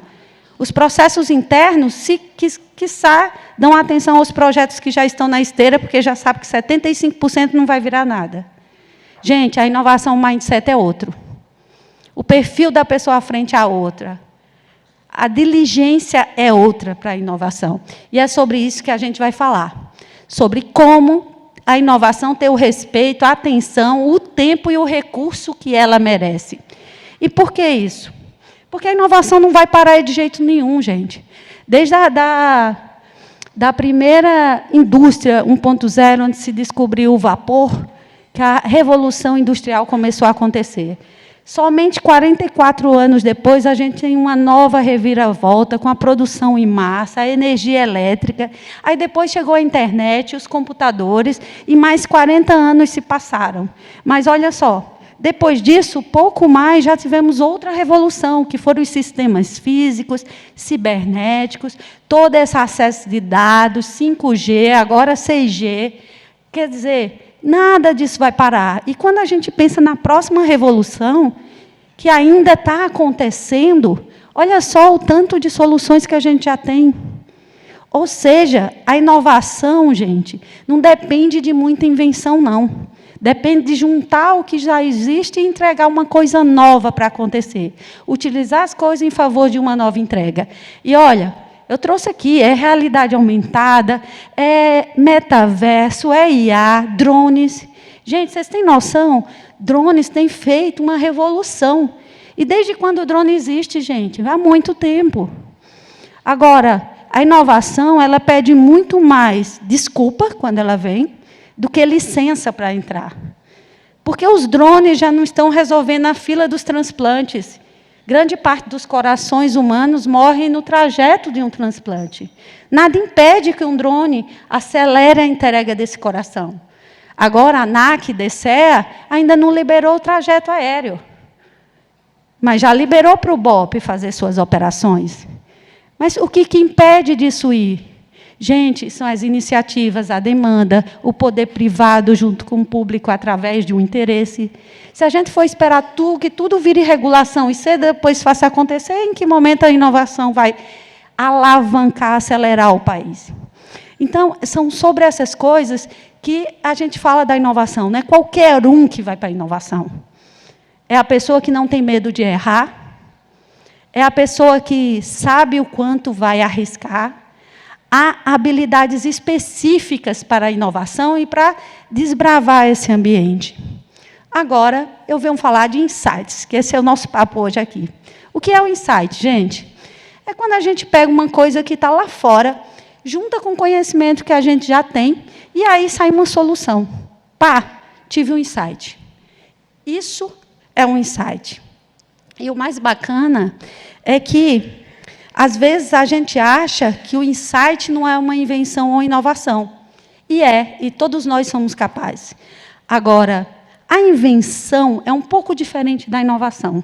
Às vezes, a gente se impede de inovar porque acha que tem que inventar. Gente, inventar é muito mais difícil. Você vai começar a inventar uma coisa e você não sabe nem onde vai dar. Já a inovação, não. A inovação é muito mais simples. Por isso que todos nós temos preguiça de inovar, isso é verdade, porque tem risco. Mas a gente evita achando que inovar é inventar. E, olha, a invenção, ela é algo assim, ó, o inventor, ele se escondia no porão. Por quê? Ele não sabe, não adianta dizer, olha, eu vou te dar 2 horas, vamos marcar, de 14 às 16 horas para você inventar uma coisa. Você acha que vai sair alguma coisa disso aí? Claro que não. Porque o inventor, ele é um estudioso. Você vê, o Alexandre Fleming, ele descobriu a penicilina por acaso, gente. Ele tinha uma bactéria malvada lá e não cuidou direito e um mofo atingiu a bactéria. Quando ele descobriu que a bactéria morreu, logo ele descobriu que o mofo matava a bactéria, portanto, se tornou a penicilina. Mas de um acidente. Não foi de 2 horas de reunião e saiu a penicilina, entende? Assim como foi o Sputnik.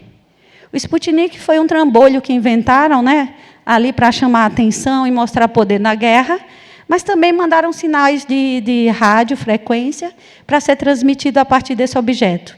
E olha a revolução que esse objeto trouxe no mundo. Até hoje, nossos GPS, né, dependem do movimento do Sputnik, que foi acidentalmente para outra coisa. Agora,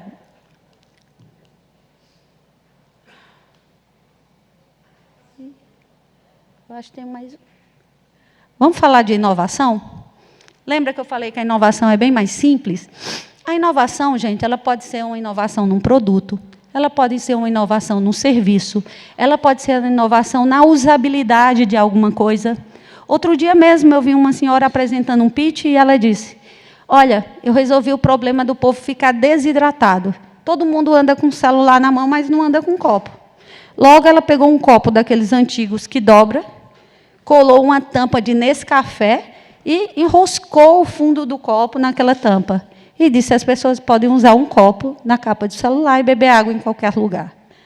Veja bem, que novidade tem nisso, gente? Isso é uma inovação. Ela deu usabilidade a uma capa de celular, a um copo do passado e utilizou uma tampa, que já é tudo isso existe na indústria. Alguém vai e patenteia isso como uma patente de utilidade e isso vira um produto. Veja bem, é muito mais simples do que a gente imagina inovar. Então, quando a gente fala em inovação, é impossível não pensar em pessoas como Elon Musk. Por quê, gente? Porque o cara faz foguete da ré. Só isso já te manda um sinal. Quem acreditava que isso seria possível? Só que, lógico, a gente, para inovar, não precisa necessariamente fazer foguete da ré, mas precisa pensar diferente. Ele pensou também, os automóveis como estão não são sustentáveis. Humanos dirigindo automóveis é muito perigoso. Logo, por que não automóveis elétricos, que o gurgel elétrico no Brasil já existia em 1960? Mas quem tornou ele um negócio? Imagine que, para inovar, não basta ter uma boa ideia ou fazer uma coisa. Tem que fazer o modelo de negócio acontecer e aquilo chegar à sociedade. E o Elon Musk fez. E ele não só fez isso, gente. Depois ele disse, para que motorista? Eles são muito perigosos. E quem acreditou que carros andariam sozinhos? E hoje não é só carro. Avião é capaz de andar sozinho, drone anda sozinho, carros já andam sozinhos, sem humanos. E vai chegar o dia que você vai dizer, seu neto vai dizer, nossa, vovó, me falaram que no tempo da senhora eram malucos e deixavam pessoas dirigir carros. E não está muito distante, né, disso. Gente, Luísa Helena, quem imaginou que essa mulher chegaria e mudaria tudo no comércio de móveis e eletrodomésticos no Brasil? Aí você acha que ela inventou muita coisa? Claro que não. O e-commerce já existia, os móveis já existiam, o consumo já existia. Mas o modelo de negócio para o que existia no segmento que ela trabalhava ainda era muito lento. E ela revolucionou, faliu lojas. O mercado mudou a partir do novo modelo de negócio da Luísa Helena. Mas a gente não para por aí. A gente precisa compreender ainda mais a inovação, até para a gente saber onde a gente vai pisar. E, em primeiro lugar, a gente tem uma inovação incremental. Vamos falar da transformação digital. Por mais revolucionária que pareça a transformação digital, eu pegar uma coisa analógica e tornar em digital é desafiador, porque você vai enfrentar a resistência, o histórico de dados e um monte de burocracia. Principalmente a burocracia que você não tem coragem de juntar e eleger uma lápide para ela. Que seja uma lápide de quê? De perguntar, será mesmo que isso precisa existir?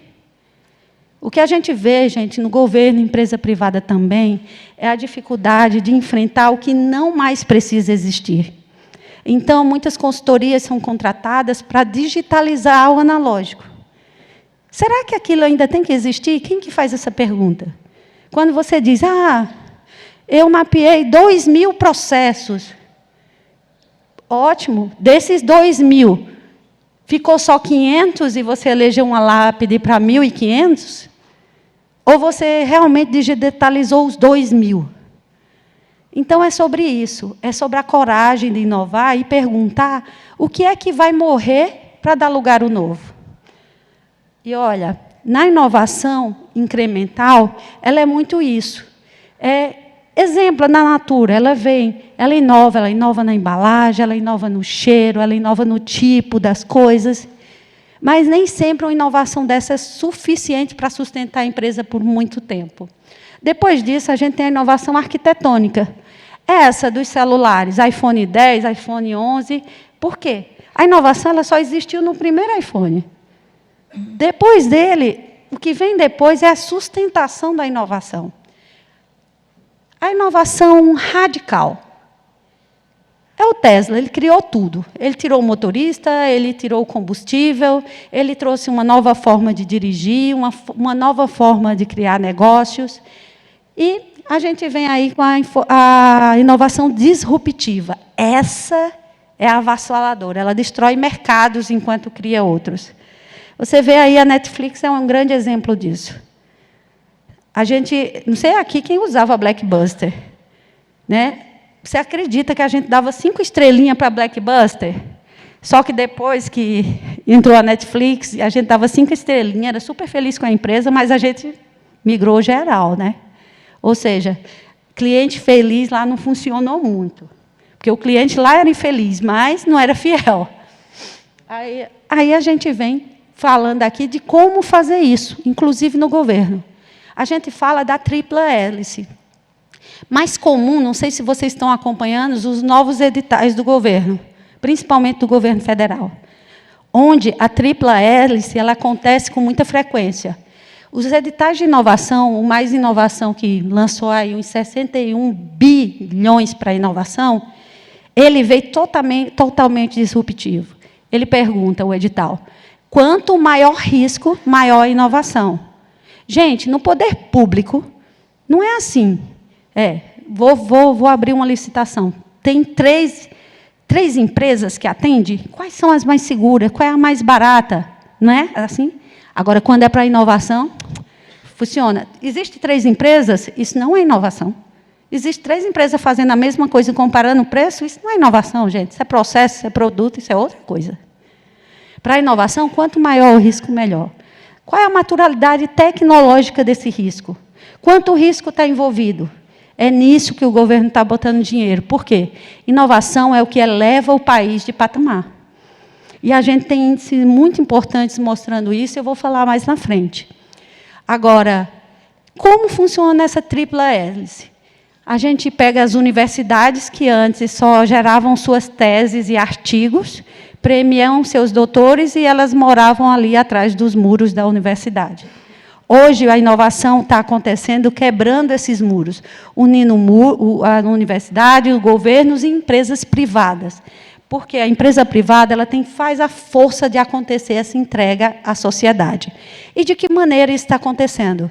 Através da inovação aberta, que significa eu abrir minha casa para ouvir o que as startups têm para me entregar, o que outras empresas estão fazendo, o que outros órgãos estão fazendo, o que antes era intracorporativo, hoje está sendo comum as empresas jogarem no mercado seus desafios. E precisa ter muita coragem, porque isso significa também mostrar suas maiores vulnerabilidades. A empresa que abre seus desafios, ela mostra também o que não está bom dentro da casa. E isso não é fácil para nenhum dirigente. E mais, gente, Para quem teme esse desconhecido, é importante a gente lembrar desse clichê. Quem aqui é da época da Kodak? Uns 15% no máximo, né? Mas a Kodak liderou o mercado por mais de 100 anos, com papel de fotografia e máquinas. E lá dentro da Kodak foi criada a primeira imagem digital.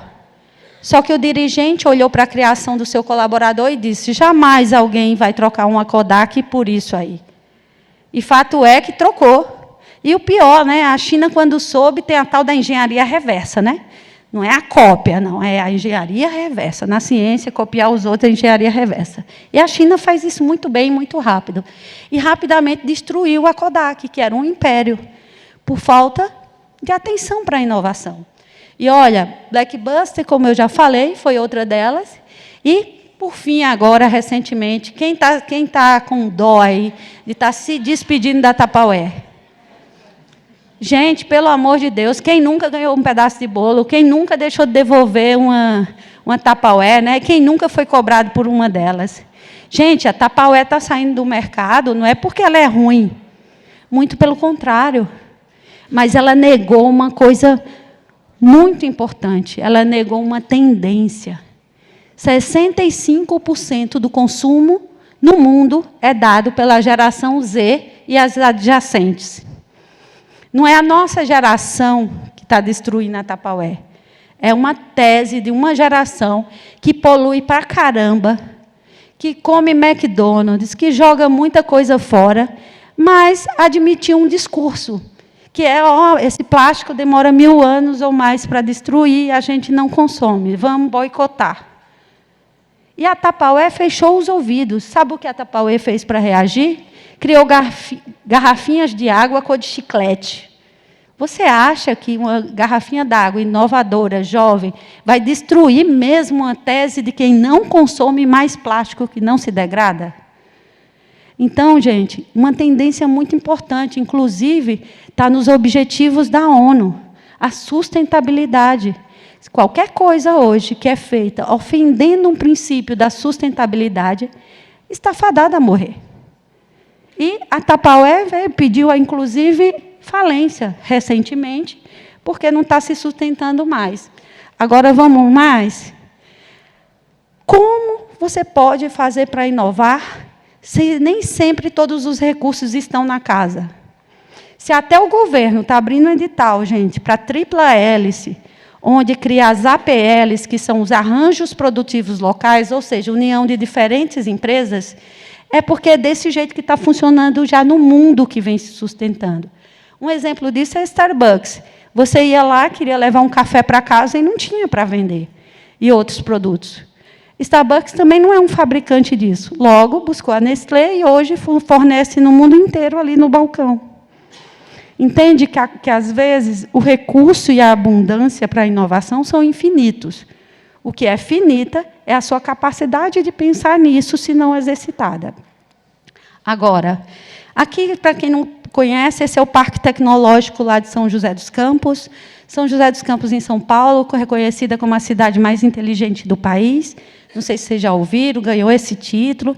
São muito vaidosos por isso. Lá hospeda o ITA, a Embraer e outros. E lá tem o 5º maior parque tecnológico. E eu acho interessante, eu até assessoro algumas empresas lá, e essa é uma delas. Essa é a UAVI Bombeiro. Vocês já ouviram falar? O UAVI Bombeiro, eles são uma empresa que fabrica drones brasileiros, e esses drones são aplicados em inovação aberta em diversos órgãos do governo. E o que chama mais atenção são os bombeiros. Eu estava lá no dia do teste, que o bombeiro chegou e falou: sobe o drone, vamos apagar o equivalente a um prédio de 10 andares. Daqui a pouco ele disse: sobe para 15 andares. Aí os meninos disseram: o drone não foi feito para essa altura. Ele disse: mas na hora do fogo ninguém vai perguntar isso. E claro que eles estressaram o drone e derrubaram quase R$500 mil de ferro no chão e destruiu tudo. Vocês entendem o que é inovação? Seria possível você, dentro do governo, poder tomar uma decisão de testes dessa natureza e arriscar o dinheiro público? Provavelmente não. Mas na inovação aberta, sim. na inovação aberta por meio de um sandbox de inovação que o governo já abriu, gente. Vocês estão sabendo?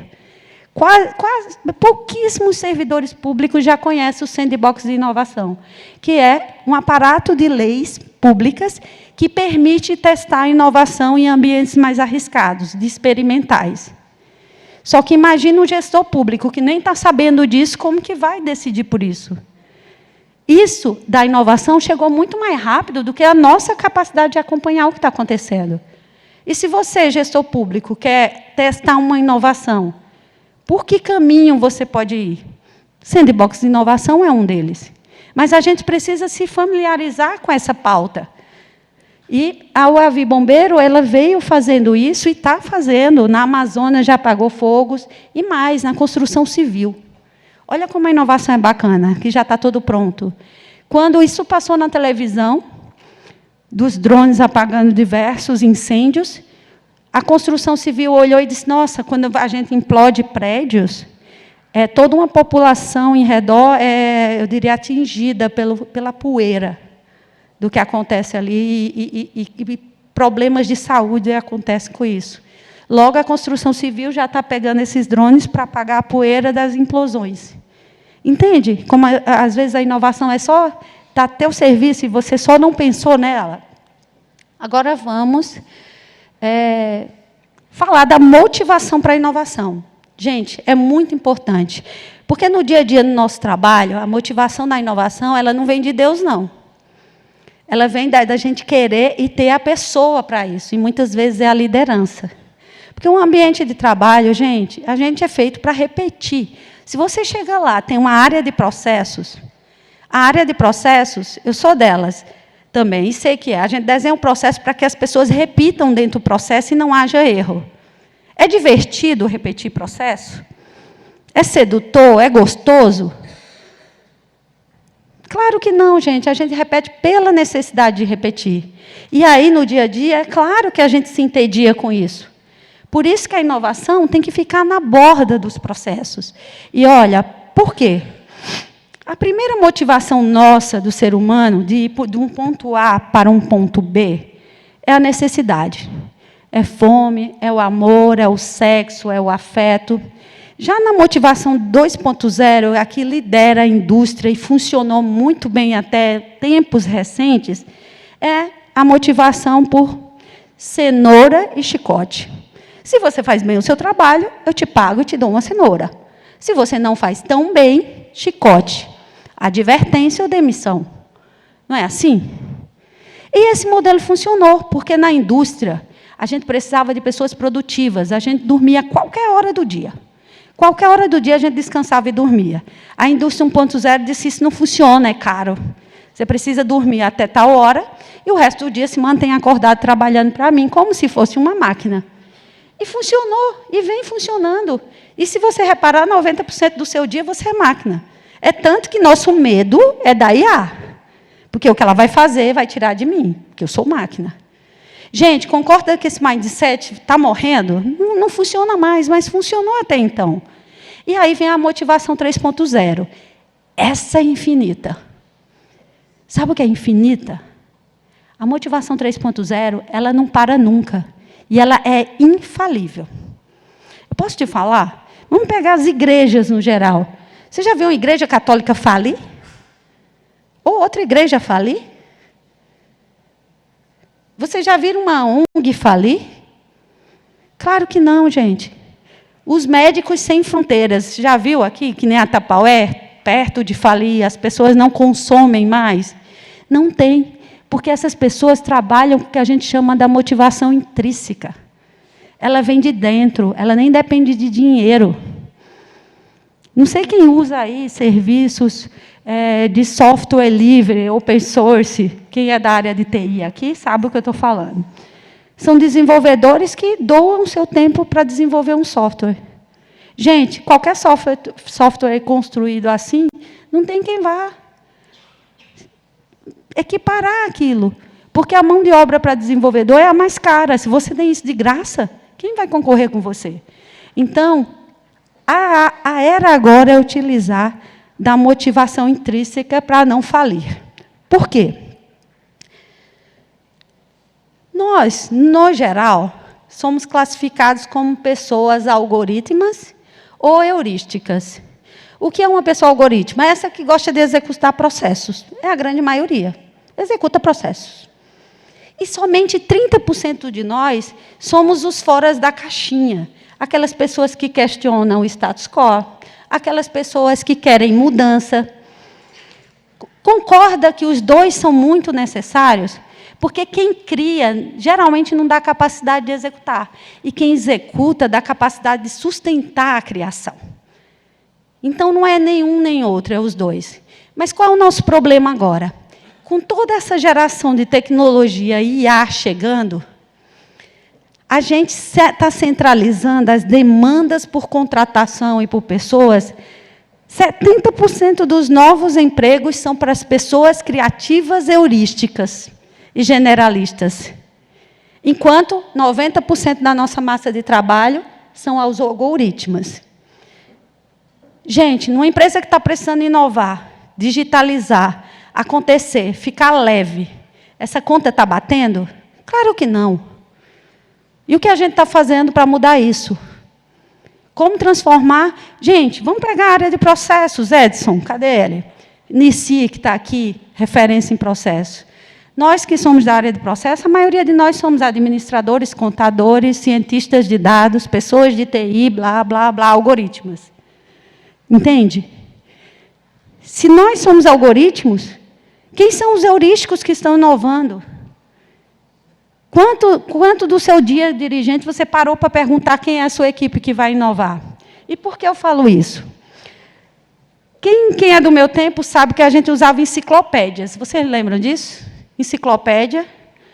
Quem? 10% sabe o que é isso? Bom, era um conjunto de livros que chegava para a gente, tá? Uma vez por ano a gente sabia o que acontecia no mundo. E a Encarta, da Microsoft, ela pensou, nossa, chegou a internet, vamos digitalizar a enciclopédia. Juntou um monte de cientistas, gastou não sei quantos milhões e criou a Encarta.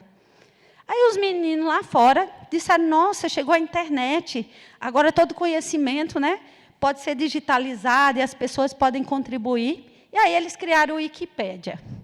Gente, vocês já viram o que aconteceu? A Encarta, coitada, nem se lançou, já morreu.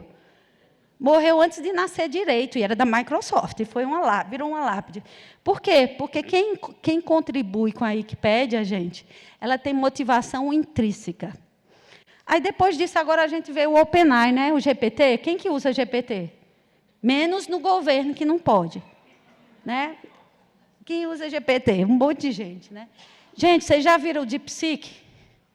Pesquisa mais profunda, mais inteligente, mais rápida e infalível.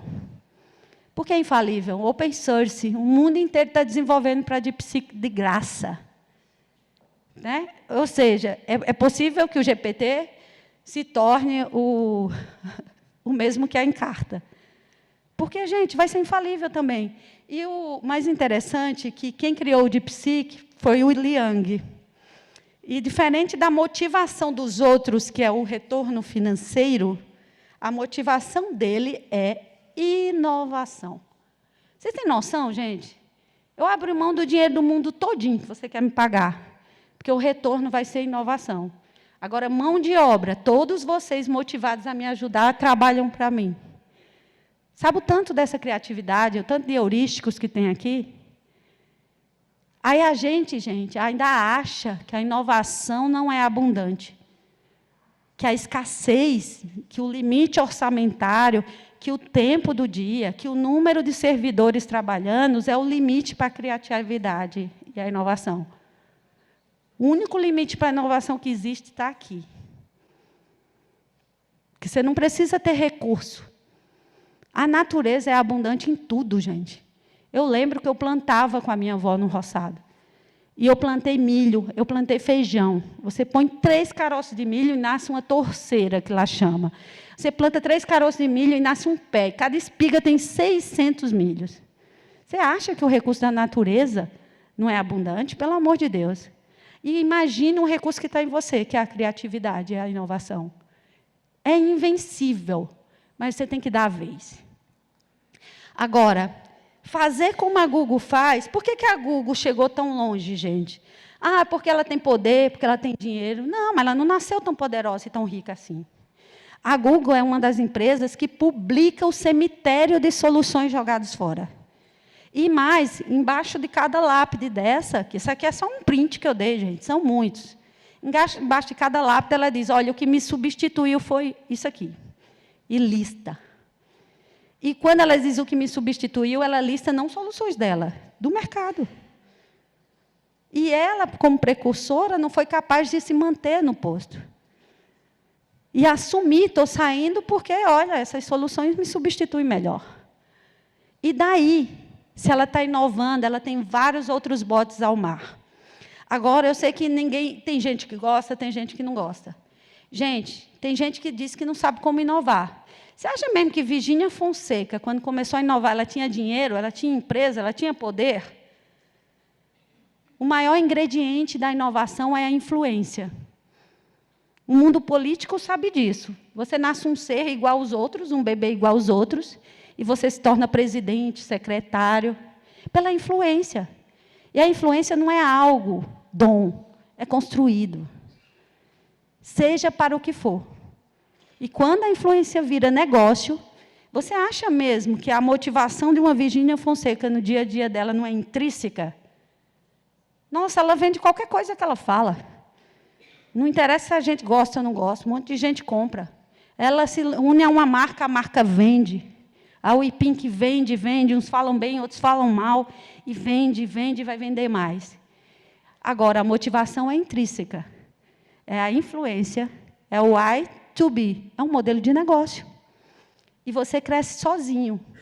Agora, o que não justifica, gente, é o Brasil ser o terceiro país do mundo mais criativo.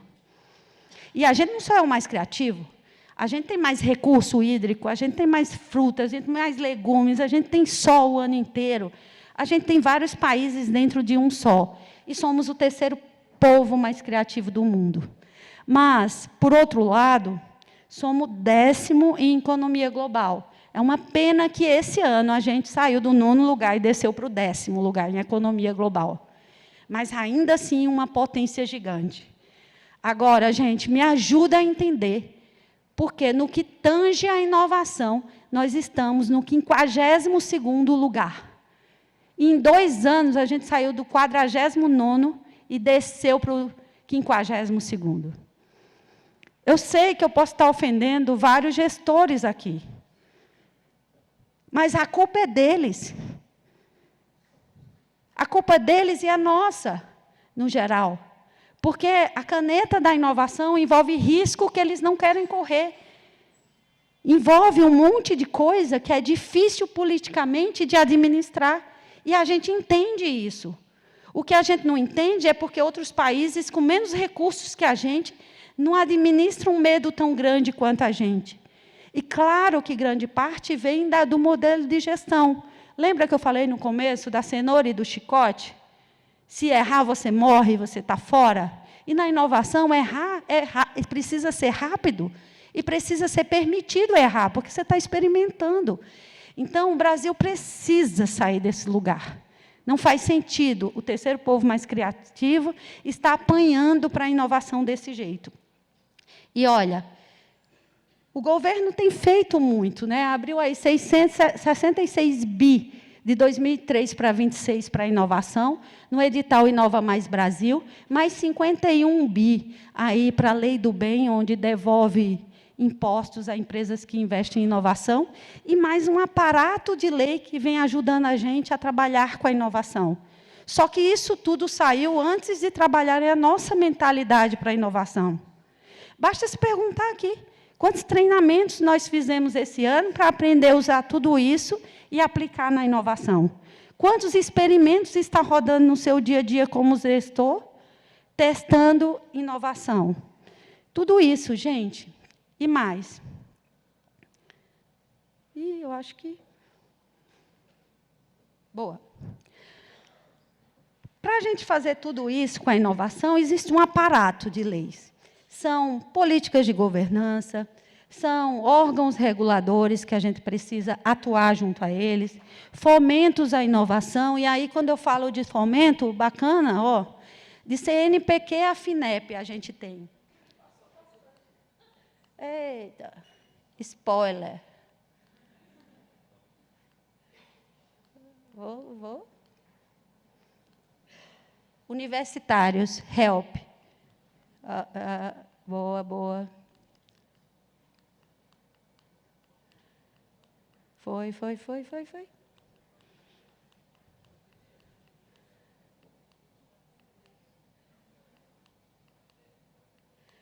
Virgínia, inovação, Bob, vamos lá. Aqui. Bom, chegamos ao temido slide.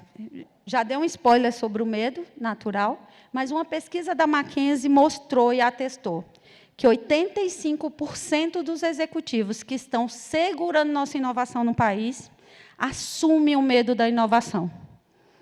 E, pasmem, sabe, dentro desse maior medo, qual que se esconde? O medo de perder o emprego. E pior ainda, não é o medo de perder o emprego. É que o emprego perdido dói tanto quanto a pessoa ficar viúvo ou perder um pai e uma mãe. Gente, será que para falar de inovação a gente precisa falar da maior dor humana, que é a de perder o emprego? Porque com ele você perde o status, a família, a influência e tudo mais. Então, quando a gente vai falar de inovação, antes de tudo, a gente tem que falar da gente inovador. O que é que protege a gente inovador? Né? O quanto da gente inovador tem que se acostumar a ser visto como pessoas estranhas. Todo inovador é visto... já a maioria dos inovadores, eles são taxados de malucos. São malucos, é fora da caixinha, é estranho. Existe bullying contra inovadores.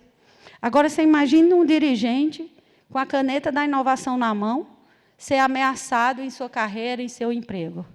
Então, antes da gente falar em inovação e criticar quem não inova, vamos regar o ambiente para a inovação, vamos proteger a inovação, vamos buscar esses aparatos legais que já estão nos chamando, vamos trazer isso para uma pauta normal de inovação.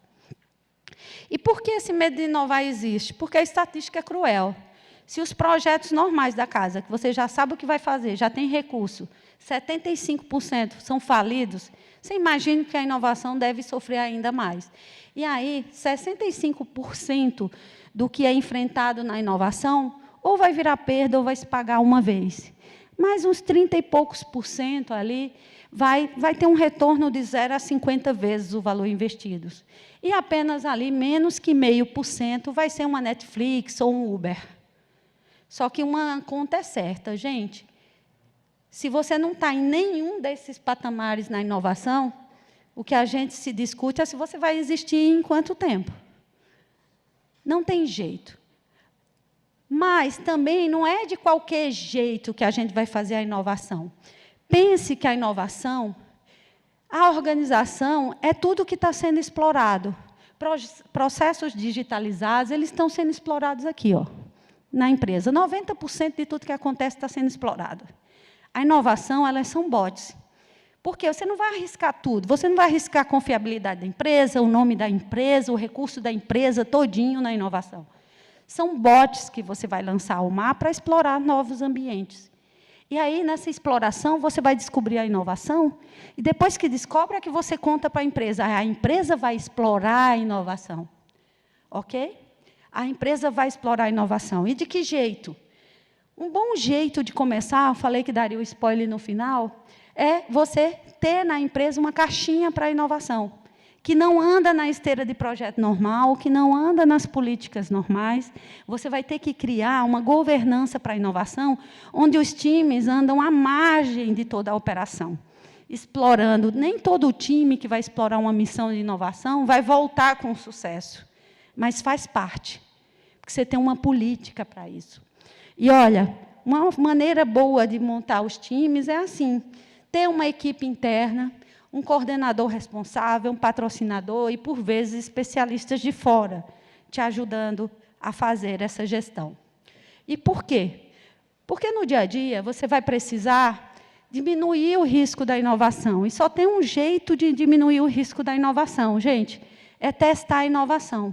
Pensa nos bots que eu mostrei anteriormente, e depois que ela já está madura no seu experimento, é que você vai explorar no seu grande negócio. E uma maneira de fazer isso é testar, lançar o bot, lançar a missão, testar, ajustar seu modelo de negócio, a depender se você está numa empresa privada, o modelo de negócio é um serviço, é um produto, é uma mudança importante. Depois que você testa, você desbrava totalmente, aí sim você abre de uma parte pequena do experimento para uma exploração maior. Agora o jogo começa. Como fazer isso? Aí veio Insights. O que é Insights? Uma metodologia de inovação, gente, que te ajuda a definir como vai ser esse teu desafio de inovação. Pensa em Insights para cada um dos bots. E esse teu desafio de inovação pergunta quais são os processos que serão impactados. São os teus processos de venda, de contratação, de licitação? Quais são os processos? Porque grande parte da inovação que tem no mercado você não consegue nem colocar para dentro de casa. Por quê? Porque não vai convergir com seus processos internos. Não vai passar pela autonomia de um gestor. E, por isso, aqui, eu já trago processos na segunda perspectiva. E, na terceira, você vai perguntar quais os problemas que minha inovação vai resolver. São problemas do colaborador, do cliente, do fornecedor, do cidadão, por exemplo? Quais são esses problemas? Aí, pasmem. Aí, depois que você acha o problema, você não pergunta ao povo de TI qual é a tecnologia. Porque grande parte dos problemas você nem vai precisar de tecnologia. Você sabia disso? Muitas vezes a gente perde um tempão atrás de tecnologia e cria mais um problema. Mas, se ela for necessária, a gente traz ela também. E aí, nessa terceira perspectiva, você vai perguntar quais são as tendências. Por que tendências é importante, gente? Porque lembra de uma tendência que a Natura descartou? E olha o que aconteceu. E já estava no mercado e ela não ouviu. Então, você pergunta quais são as tendências. Com a resposta de quais são as tendências, aí sim, quais tecnologias vai te ajudar a resolver os problemas? Quais modelos de negócio e quais modelos de gestão? Aí sim, você fecha um insight de inovação. E é claro que eu não traria um framework se não te desse esses insights. No Insights, que é um tabuleiro, eu levo 300 e tantas cartas de insights, que, quando cruzadas, mais as suas cartas coringas, trazem insights únicos de inovação. E por que foi possível fazer o levantamento de quais são essas cartas? Porque, gente, debaixo do sol não há nada novo. Nada. Terras raras não é novo, mas traz inovação pela sua extração. Energia limpa, energia da maré motriz, energia solar, energia eólica, energia... Até na ponta da asa do avião se coleta energia para usar no avião. Gente, você entende? Tudo já existe. O recurso da inovação já é muito abundante. Agora, como que a gente acessa, cruza isso e faz a inovação acontecer? Isso é um insight. E aí, eu trouxe 80% de tudo, de todos os processos da empresa. Gente, 80% dos processos da sua empresa são iguais em todo lugar. São commodities de processos. A gente acha que processo é único, é que o Edson, que fez aí, levantou 1000 processos, capaz que 800 já são repetidos nos outros órgãos. Né? Então, a gente, às vezes, perde muito tempo reinventando a roda de coisa que não precisa. Mas, quando você tem um mindset da inovação, você vai perguntar o que já tem pronto e eu posso usar em função. Exemplo do drone, que eu falei há pouco. Então, é isso, Insights. E aqui já são umas turmas que passaram pelo Insights, é um workshop que acontece assim, para despertar a inovação, e, claro, que o desafio pode ser o da empresa também. E, para fechar e finalizar a nossa conversa, eu trago aqui a história de Dona Maria Aparecida. Ela é a mãe da minha cunhada, gente. E por que eu acho interessante a história dela? Porque Dona Maria mora lá em Esperança, na Paraíba, e os catadores trazem braço de boneca, mão de boneca, cabeça de boneca e um monte de outras coisas, e ela limpa tudo e dá vida nova a essas bonecas. Por sinal, essas bonecas eu comprei no Dia das Crianças, vocês já imaginam que eu só dou de presente as bonecas de Dona Maria aos sobrinhos. Aquela é a Maria, Aquela é a Sofia, presenteando uma colega.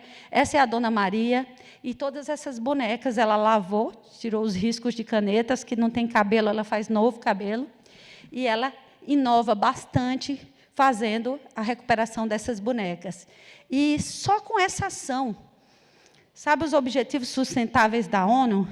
Dona Maria atinge 6 objetivos sustentáveis.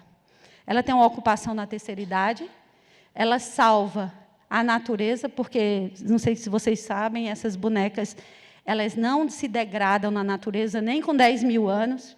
Então, cada boneca jogada fora é um estrago para a natureza.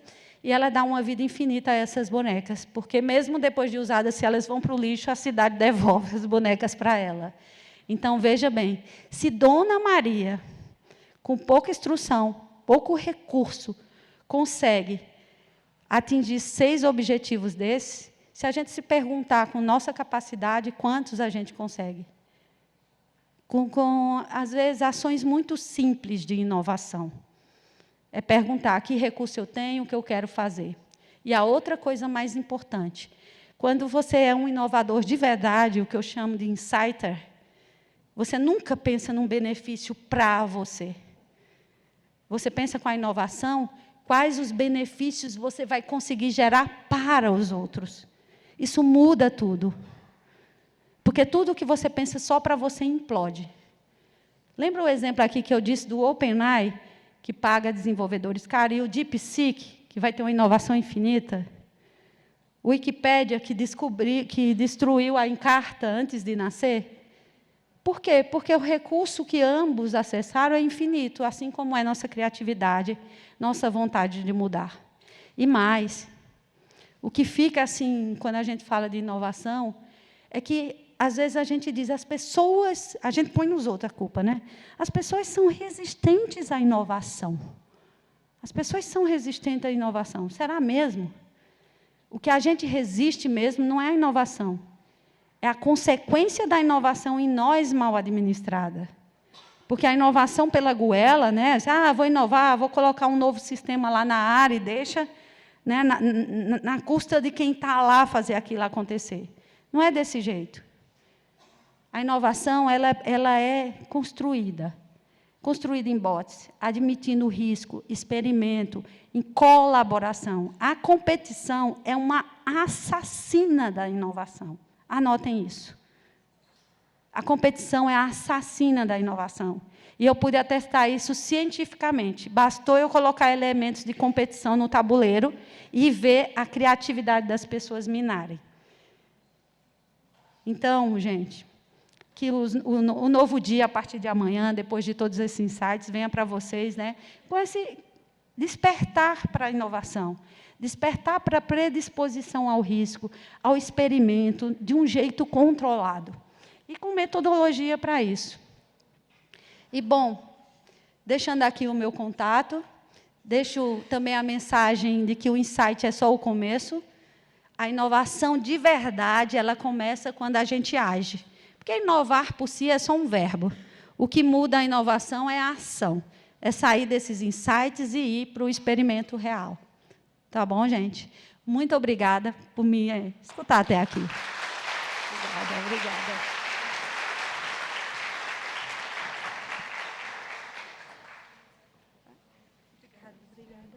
Convido o secretário Lucas para entregar o certificado para a nossa palestrante, Viviane.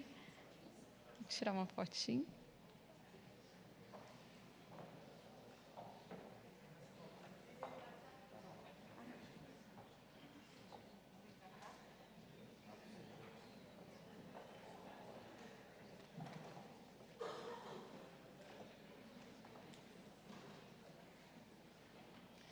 Convido também o João para entregar uma lembrança do Escritório de Processos para a Viviane, que nos brindou com uma palestra tão inspiradora, né?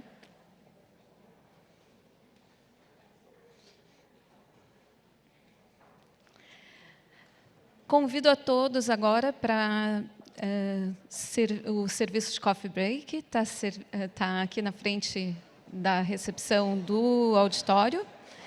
Retornamos às 17 horas para uma palestra imperdível sobre cadeia de valor e gestão de processos.